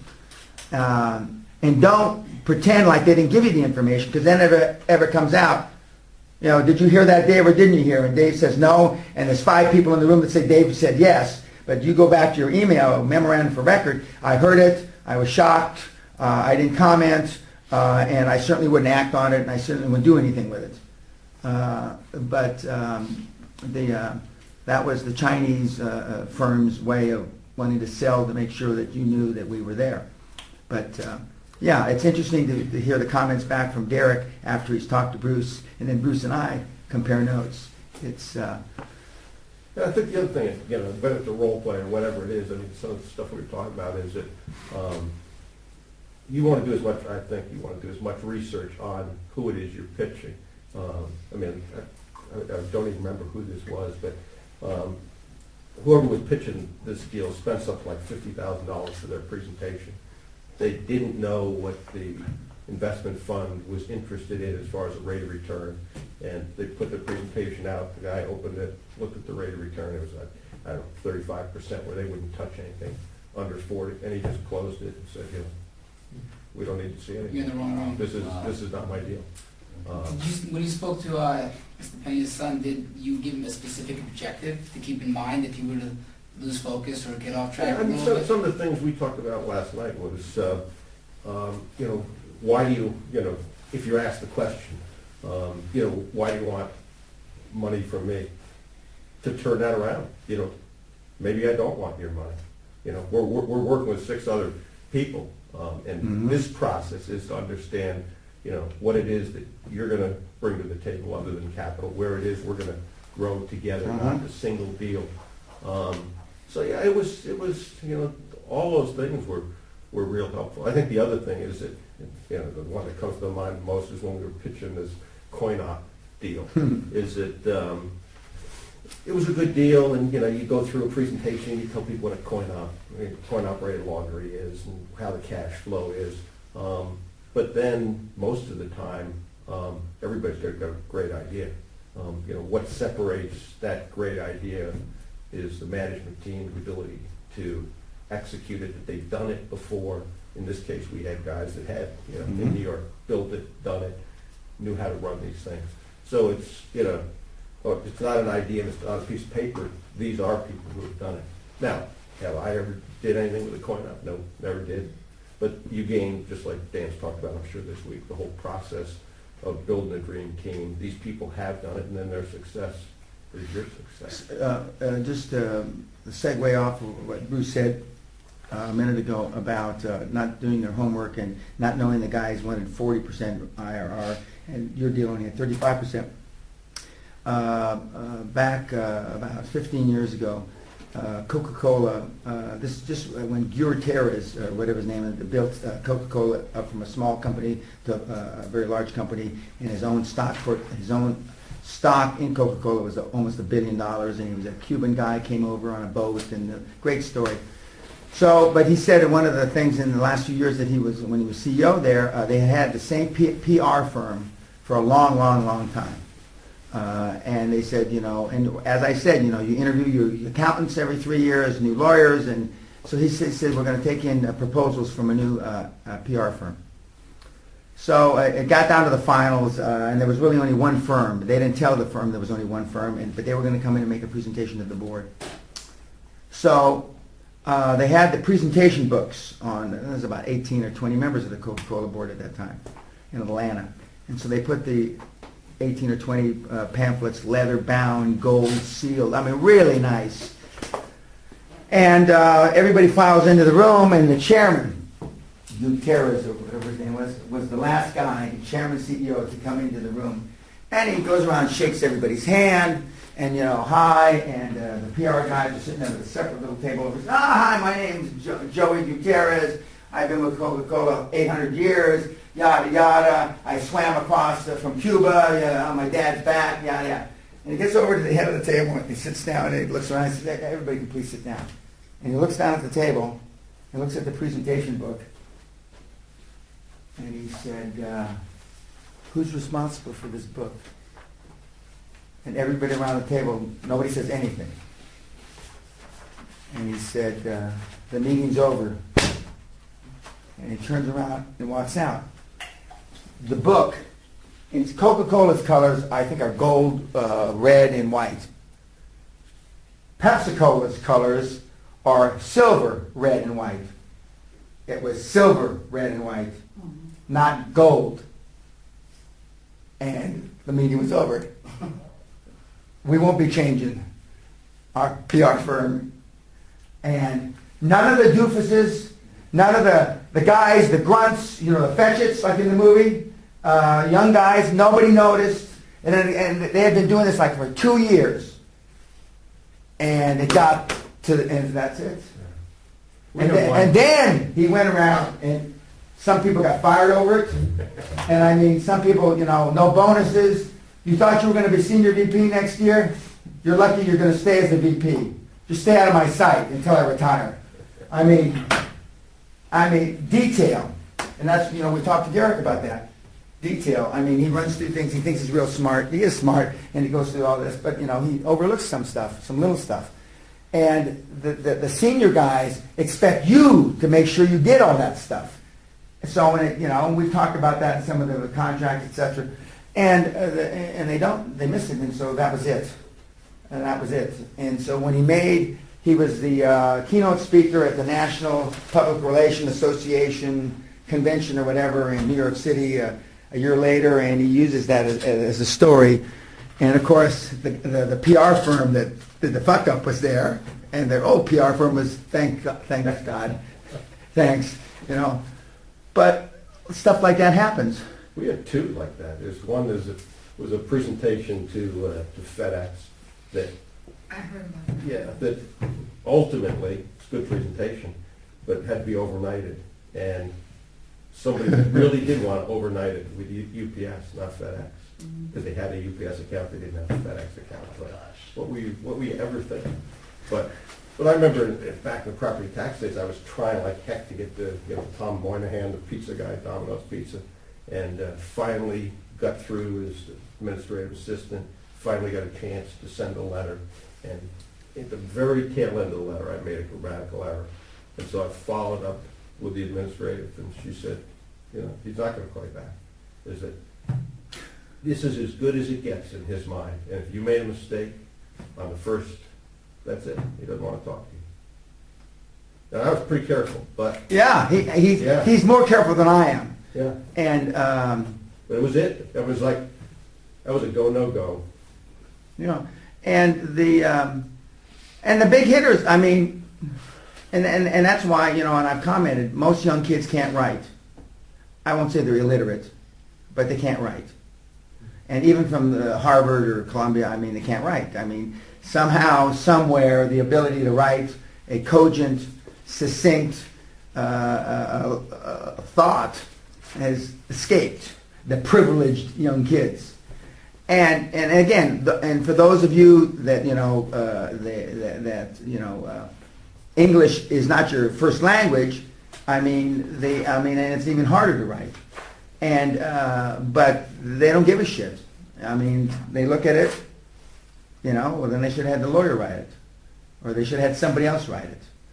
And now I can't speak for, you know, Zuckerfucker and those and the kids, which he can't write. I've read some of the shit he writes, and he can't fucking write either. But you expect some line of maturity in what they write. And that's why the smart guys that are from a different language, they write in their fucking different language, and they tell you to get it fucking translated. You know, let's say that he was closer to being Russia than where he came from, and he couldn't write in English well. He'd send it to me in Russian. And that way there's no misunderstanding, and that's why when the president of Russia sends something to fucking Obama, it's in Russian. It's not in English, and vice versa. And even though George Bush II could speak Spanish and read and write Spanish, when he was sending stuff to Fox, the president of Mexico, it was in English. Because there's a lot of miscommunication. And even though I have two Chinese assistants, and one is an ex-Chinese translator, I mean, she still sends her stuff off to her old professor, just like Amy used to, and to get things back to make sure that we're not sending the wrong message. Yes, Pacific. I want to add to that, because I think that aside from the translation in it, especially in China, which we're dealing with a lot, even when you can read and understand the translation, there's a cultural aspect of it that is, especially if anybody's doing business in China, is even deeper than anybody can imagine. Even me, who is traditionally raised as a traditional Chinese at home, but practicing professionally outside of China, going back into China and seeing that is really very, very daunting. So any translation that we receive in it, you read it, for one thing, here these days, the way that the mainland Chinese writes it, it sounds like a communist attaché au for the better of human society. And this is a business plan, right? And then you go to Taiwan, and Taiwan has the other style in it, and when you combine both of them together, actually it doesn't make sense to you.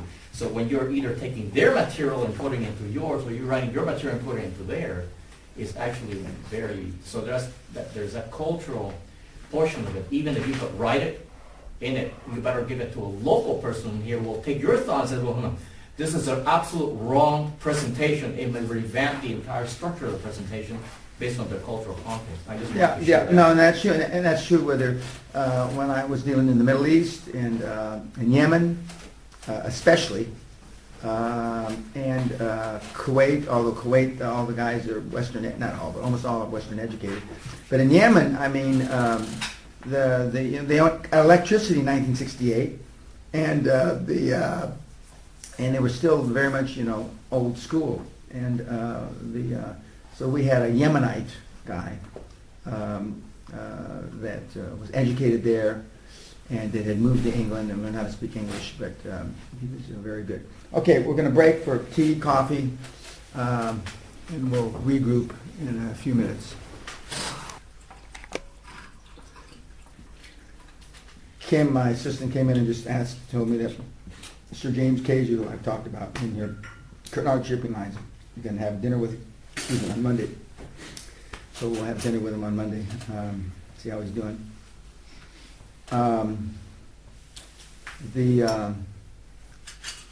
Let's see, somebody said something during the break I wanted to comment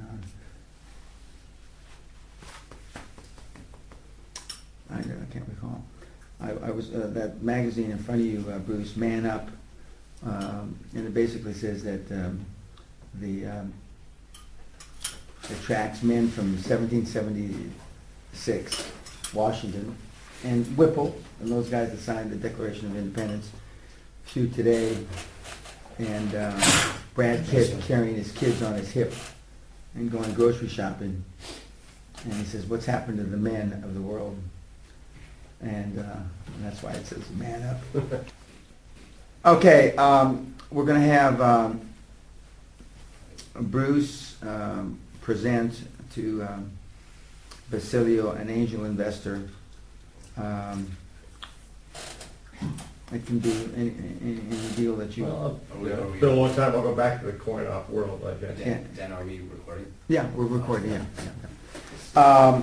Coin operated, just some general knowledge about coin operated since I was part of the deal.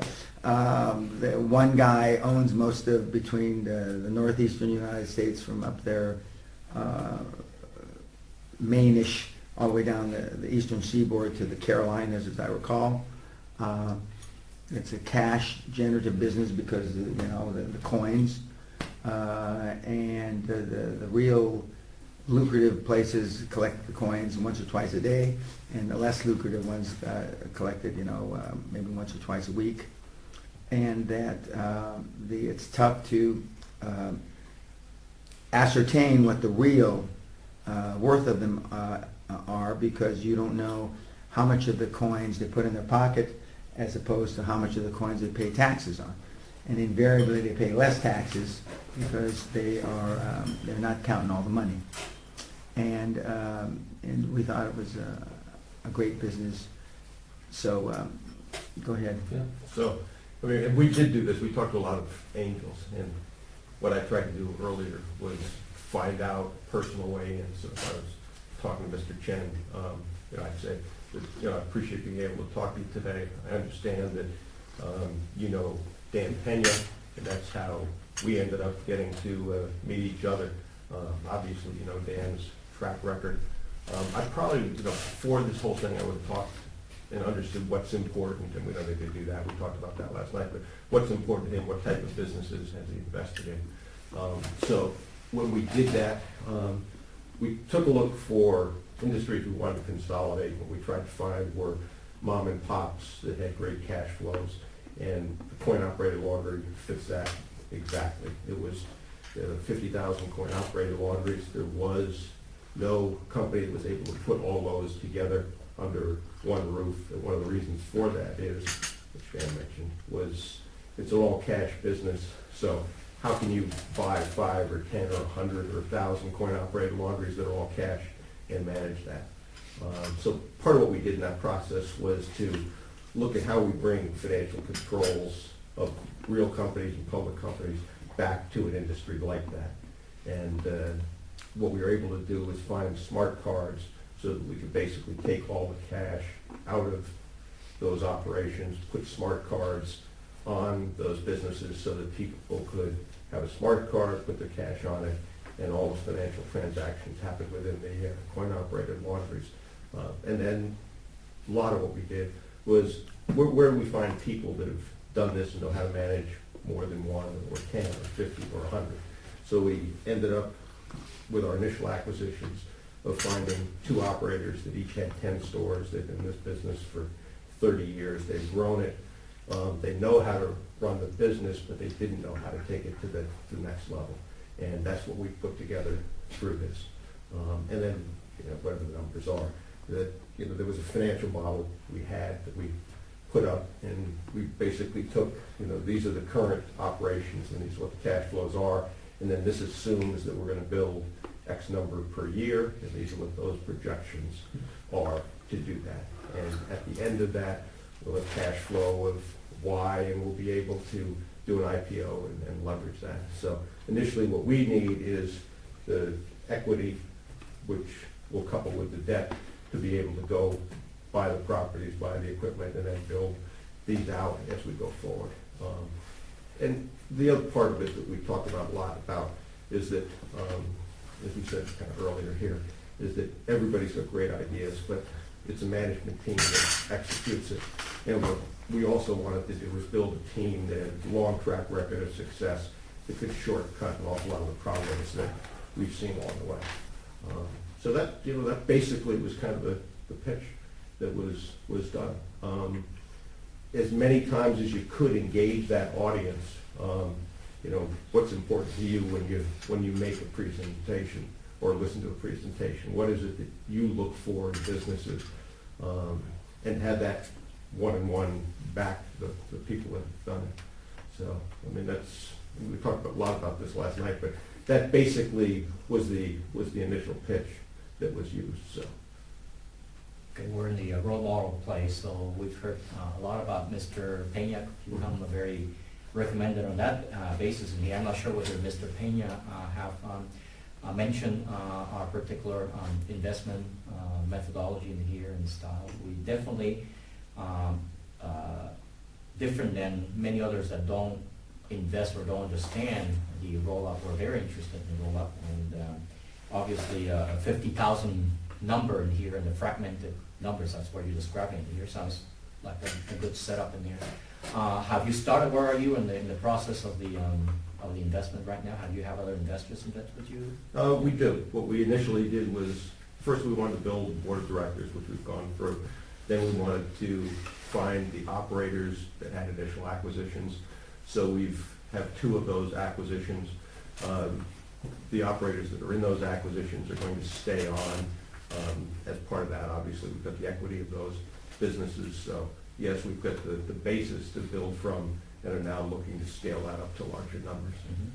Mm-hmm. Obviously I have a couple of other meetings set up in here, so maybe in 5-10 minutes, could you give me the essence of how much are you looking for, and Well, initially, what we would look to do would be to raise a fund of $5 million. That would let us be able to not only do the initial acquisitions, but to be able to fund the first 100 stores based on the cash flow that will come from those.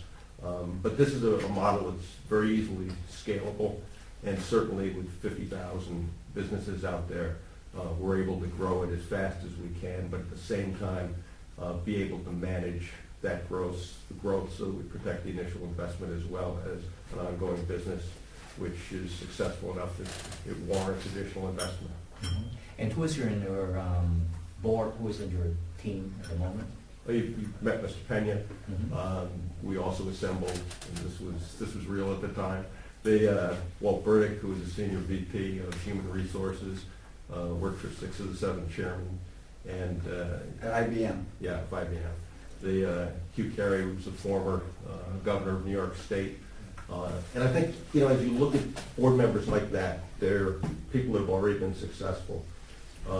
They're people who integrity was, and their reputation maybe more so, was very, very important to them. And hopefully that gives you some comfort that these people wouldn't be involved in this business if they didn't believe it was going to be successful and run correctly. So would my deal, my exit in here will be at the IPO? Either IPO or sale. Insurance companies look for cash flow. This has got a great cash flow tag to it. So there's multiple ways that it could be exited here. Okay, and let's say for $5 million, how much are you thinking about giving from your companies? And would this be equity, I presume, or? Yes, it would be Mhm. equity. And that'll obviously depend upon the structure that's reached here. But you're putting in the capital. Obviously, there's people involved in here who put in the sweat equity. But you put your capital at risk and you ought to get a fair return for that. How long would it be before I could cash out?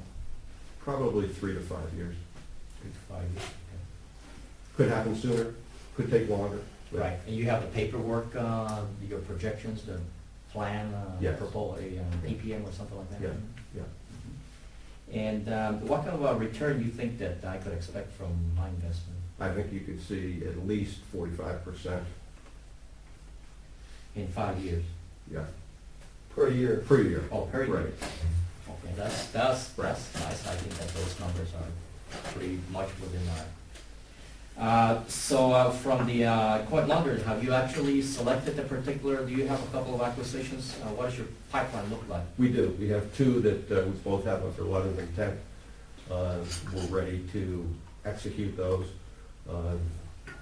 We can certainly set up an opportunity for you to meet those individuals. I think you'd want to do that, to understand what the management team is like. Be happy to do that. And then after that, you do then continue with your pipeline? Who's securing that pipeline for you? Well, all of the people who are involved in this on the operating level have been in this business for more than 20 years. We know who the operators are. They have regional collection of coin-operated laundries. There is an association of these people, the Coin-Op Laundry Association. So we're able, through that membership, to know who are the people we want to contact, and we have that list available. And so is that their main source of the pipeline for acquisitions? Yes, it is. Mhm. Yes. And everybody in the team has signed up already, I presume they're already in your deal They are. with you? And how are they incentivated? Well, they're incentivized in a couple of ways. They have an initial equity, which is a small piece, but that small piece is not worth much unless we grow a large company.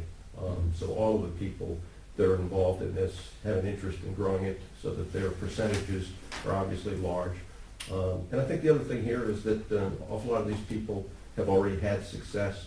So the process here is to take what they've done, take it at a bigger scale, and then obviously to exit. And that's one of the things you see in these businesses, that they may have built businesses, but they're cash businesses, so they have issues with what their income tax returns are and how they exit the business. And so the due diligence in this whole process is important too. And how much money have you put into the deal? We have about $2 million that's been placed in these businesses already. And you as the founder and CEO, how much of that have you put in? I put in about 25% of that. And the rest through friends or? Through friends, through the acquisitions, they also have skin in this game as well. They are a believer on the dream of the platform. Yes. Mhm. And they've lived what they've built so that they know this works. Okay. And you have the structure of their acquisition in the deal in the LOI? Has Yes, been we've determined? we've included those letters of intent in the package that we presented for you. And have you gone to the stage of doing some preliminary due diligence? Or We what have. on that? We have.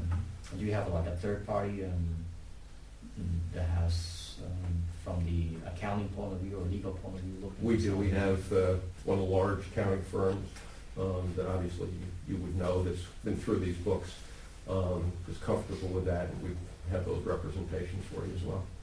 So how much total is the business, and what size do you think that it will be, before you put it for the IPO? We think we can build to 50 to 75 million in revenue over this 3 to 5 year period. 50 to 75, so why so little? As far as 50 to 75, well, it's dependent upon the number of acquisitions we do. It's dependent upon those that we already know are in the pipeline. And I guess the other side of that is, I don't want to mislead you with big numbers that, at least at this point, we're not comfortable can be done. That's the answer. But could it be more than that if capital was sufficient? Absolutely. I mean, if you look at the 50,000 coin-op laundries, those would represent 500 to 600 million minimum. Or whatever And those what do you have for future follow-on capital? I'm sorry? What do you have looking into for after the $5 million for follow-on It capital? would just be very similar to that, scalable from those numbers. An awful lot of this can be done through debt eventually, once we build this base and we have cash flow. You already have some potential sources? We do. Talking to? A lot of this is done by the equipment manufacturers. That's primarily what's in this business, and Some we've strategic.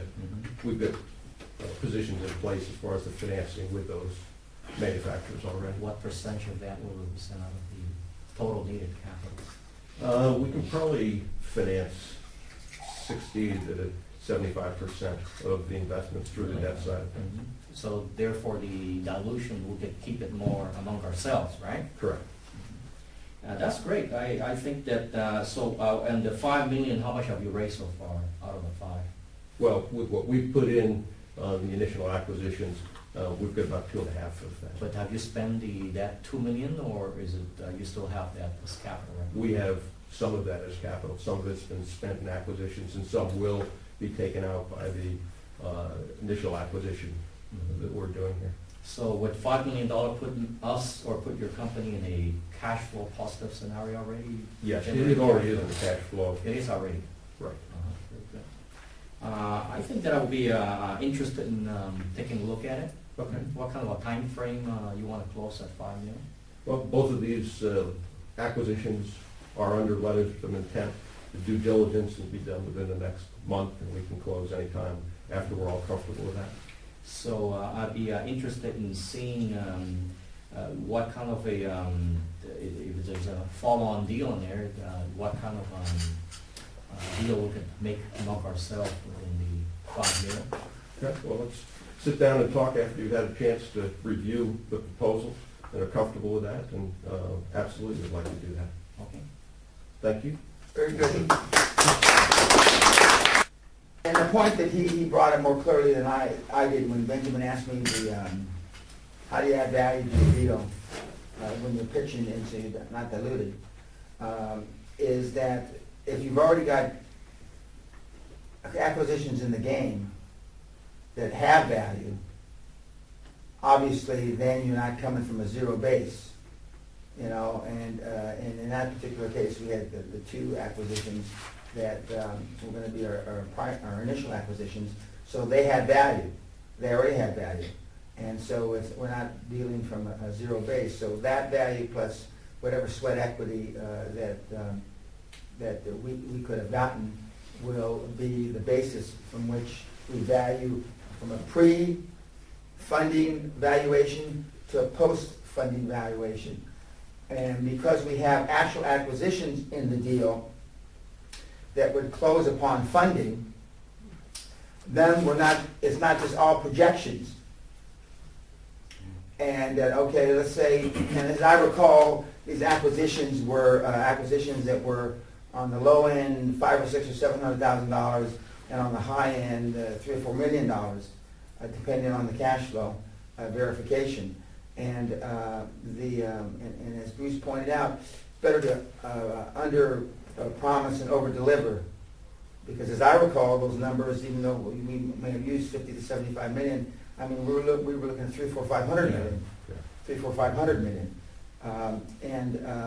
million, so these guys, and all of them were making about 40% margins, 50% margins.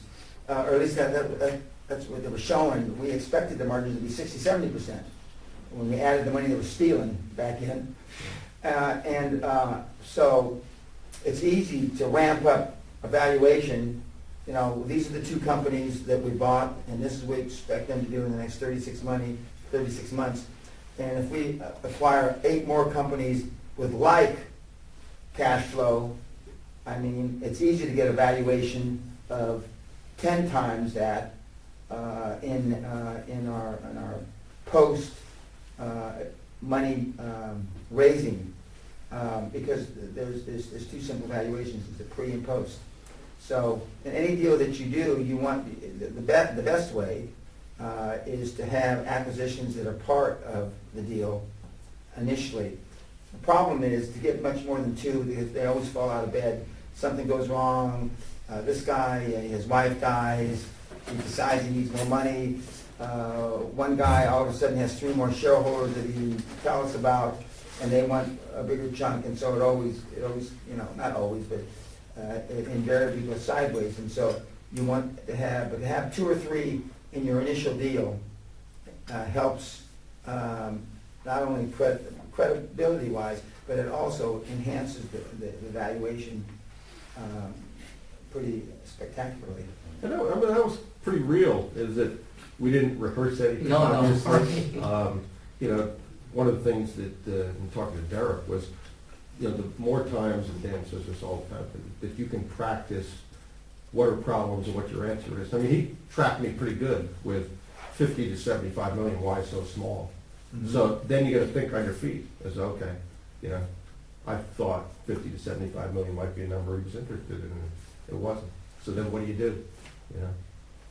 But everybody is interested, and the discussions, you know, I had with the Chans months ago, was the amount of money and the dilution that you're going to have to suffer is going to be directly comparable vis-a-vis what their rate of return is going to be in 3 to 5 years. So whatever the dilution that they need to put on you for them to see a 75% IRR, knowing that they're probably only going to get 30 or 40. Because so let's say that you only have 3%. For them to get a 75% IRR, you're going to have 3%. That's the way it's valued.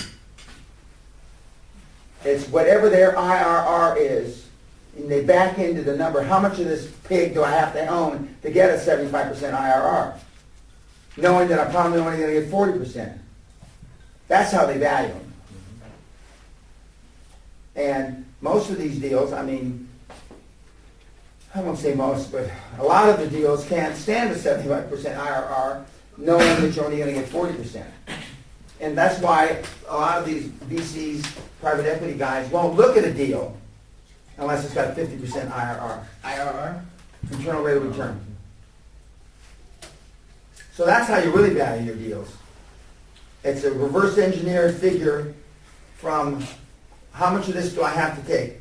That's why I don't like business plans. Because when you send in the business plan, like a cherub, and you put down here and you think that, let's just say that Doris has been getting 25 to 30% return on her deal after she pays it off. Okay? Well, that's not how the VC is going to look at it, or the bank. They're going to look at it, what's the IRR from day one? Because if they gave you the money on day one, they didn't give you the money on day 36 month. So what's the IRR when you do the discounted cash flow? And normally your best case, middle case, worst case, and like I said yesterday, I never look at best case, I look at worst case. Because the worst case is the highest probability that that's what it's going to be, is the worst case. So if your worst case, just for an example, let's say your best case is 50% IRR, your middle case is 35% IRR, and your worst case is 20%, I mean, nobody's even going to be interested. Because they'll cut that in half, and who's interested in giving you money and having to deal with a shit management team, and no matter how good they are, but having to go through all the crap for 10% on your money? might as well keep it in the, in cash, keep it in the bank. That's why you have to be tempting enough to have a big IRR, internal rate of return, and, with your hand on your heart, not just some smoke and mirrors and bullshit. And the easiest way to do that is through multiple acquisitions. And I was thinking, were you part of when we looked at cash checking? Yeah. Yeah. Yeah. We know the best cash flow producers, businesses on the planet. I mean, we've been to all of them. And It was pretty much loan sharking. yeah. What it turned out to be. It was pretty much loan sharking. Or drug dealing. Yeah, but it's a great business.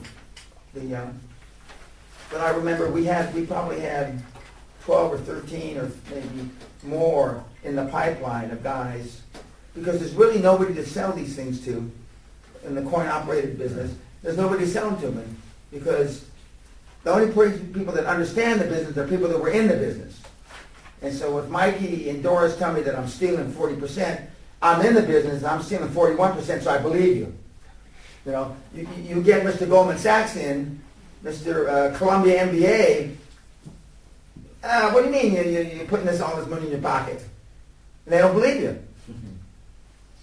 And you really can't prove it. You can't give them your bank statements that you took all the money. They all had 2 sets of books. Yeah.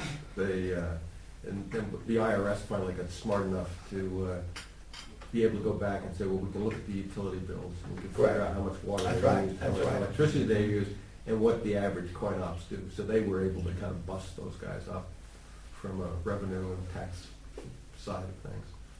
And that's what you had to do in the acquisitions too, Yeah. And that's why guys that are used to doing real estate deals, of course, when we were doing mobile parks with Lucinda, that old fart in Florida, I can't think of his name now. Wallach? Yeah, that's him.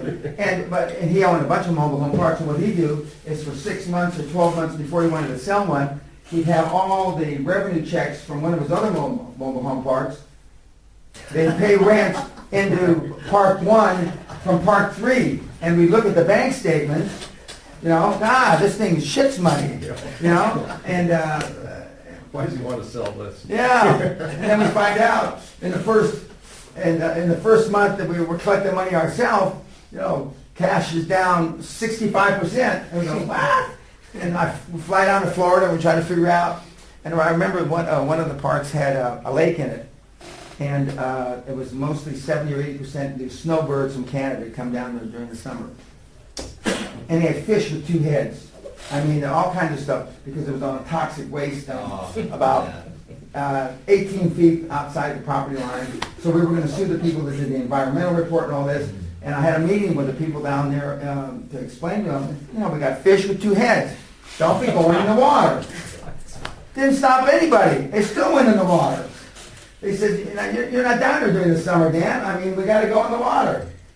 And then we hired an ex-sergeant major from the Marine Corps as the manager. And I hear from Lucinda, he gets run over. Remember when he got run over? And some of the kids ran over him. The truck backed over him a couple times because he was around collecting rents. Mobile home park, you got a patch on one eye and a gun on your hip, collecting rents. And so he got out of the hospital 3.5 months later. So then he ran over a couple of them and he got thrown in jail. The kids that ran over him, he didn't get nothing. They said it was an accident. And we backed over him, we got excited, and then we backed over him again. And And we ended up going to court over this thing, I won't use the names, but the park manager, who had been there forever, said, I love this park, this was my whole life, my family grew up here, my brother died, and we buried him, in the park, and so you buried him like in a cemetery near. No, we dug a hole and we buried him. That's the lake, this toxic lake. Oh my God. Yeah, so we've seen some weird deals. And the mobile home buzz is the industry average cash flow 65%. That's the industry average. And well-run mobile home parks, cash flow 80 to 90%. And And poorly run mobile home parks cash flow 45%. And but Sam Zell, the billionaire guy from Chicago, screwed up the whole mobile home park industry because he went in and he bought jillions of them and he turned them into REITs and he paid over the top for all of them. And so the multiples for mobile home parks went skyrocketing. But yeah, so we pretty much, that's why when people email me or ask me questions when I'm speaking about the various businesses, are you familiar with this business? Because, you know, we talked about finding mature businesses, fragmented, and, you know, I like to see businesses at least have 40% margins because, you know, we're not that good at managers and at least we'll still make a lot of money. So we've looked at most of those businesses in the last 15, 18 years. In fact, I'm not sure any that we haven't looked at. And they have mobile home parks in Europe, and they're more popular there, so we knew the numbers there. But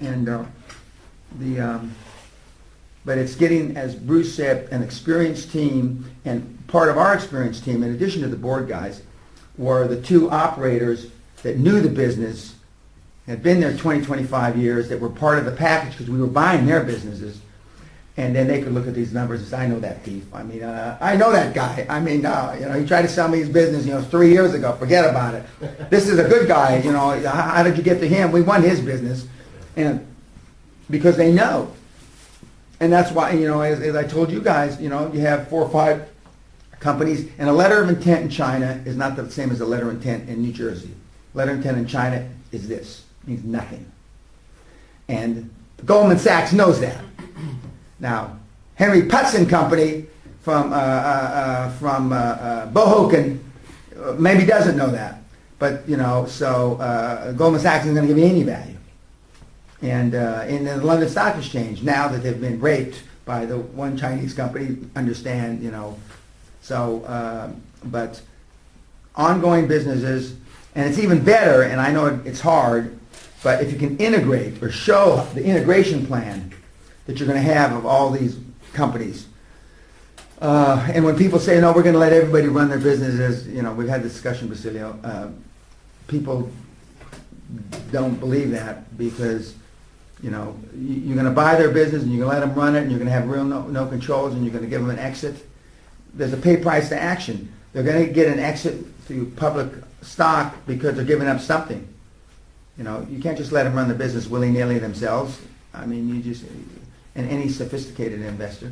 And now people are drilling down and they're asking harder questions and harder questions. And are you on the ground? Are you going to live there? Are you going to live in Kansas? Are you going to live in Singapore? Are you going to live in Shanghai? Or are you going to, wherever you're going to live, wherever the deal is? Or now, you know, we were looking at some stuff in Brazil. Are you going to live in Brazil? I can't tell anybody with my hand on my heart I'm going to Brazil. I just can't do that, you know. I can manage from afar, but I mean, and now there's some great opportunities in Iceland, because Iceland's starting to come out of the, you know, the dismal pits that they were in. And I don't think I told this group. I got hired by the Icelandic government about 7 or 8 years ago to come in and look at some businesses. I looked at 5 businesses. The largest independently owned airline. It was owned by an ex-pilot and a flight attendant. He had started with nothing. He rented a little plane, and now he had 747s. He had a great business. I looked at the largest independent TV station, and it was run by an ex-McKinsey guy, smart guy. I looked at the largest retailer in Iceland, who ultimately, the Bauer Group, who bought all kinds of companies in the UK, etc., and they ultimately went under for 4 or 5 billion. And when I was talking to him and his son, the son was doing coke in the bathroom and coming back with powder on his lip. And then there was the biggest healthcare spa lady, who was ex-Miss Iceland or something. And I looked at all these companies, and I met with the president of Iceland, who's still the president of Iceland. I guess it must have 14-year terms or something. But I saw him on the TV a few days ago. How can that guy still be there? Same guy. Anyway. And he said, well, what did you think of our businesses? And I said, they're all hugely over-leveraged. Hugely over-leveraged. I mean, mammothly over-leveraged. And I mean, because their economy was growing at not dissimilar to China. The economy was growing at 8, 9, 10, 11, 12% a year. Everybody was just making money hand over fist. And I mean, it was like everybody, all the girls looked beautiful, all the guys looked like a GQ magazine. They're all running around, and we got close to, we signed proposals for 2 of the 5 companies, and we never got to do the actual work because we told them they were smart in that. What are the initial changes you'd make? You know, they paid us our initial retainer. What are the initial changes you'd make? And so Sally and I scratched our head and said, well, if we tell them what we're going to do, the deal's off. We're never going to get a next tranche of money. And so, but we told them what we were going to do, and and we never got another tranche of money, just like we said, because we're going to get rid of your coke doing kid. We're going to do this. We're going to do that. We're going to do this. We're going to sell off assets, pay down debt. We're going to go back to the central bank, and we're going to renegotiate our debt structure. We're going to do all kinds of stuff. And of course, they said that's bullshit. We're not doing any of that. And then now 3 of the 5 are out of business, and the TV station's been taken over by the government. So arguably, it's out of business. But when you go in there and you see, and of course now it's happened, but now they're on the upswing again, and so there's a lot of deals to be done in Reykjavik. A lot of deals. I mean, cash is really, really king. And you don't have everybody speaks perfect English. And you don't have the language barrier. And Iceland, Iceland, Finland, and something else were considered the most honest countries on the planet. And there's little or no corruption. And so, that's a place that I would recommend other people and it's not very far from here. It's only a 3.5 hour flight from London to Reykjavik. And so as the world comes out of this, there are going to be opportunities. If China ever goes into a dip, there'll be opportunities again. But there's opportunities now. But I mean, if it goes into a dip, there'll be opportunities.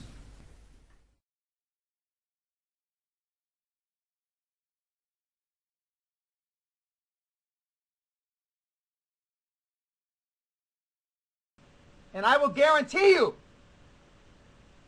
if 2% of all the people you talk to, and 2% of all the people that you met with in the last 7 days had a fucking thing to do with any of your goals, I'll jump off the roof of this castle without a goddamn chute. What does that say? Does it say that you're serious about your goals? Does it say you're a piss-poor time manager? Probably yes.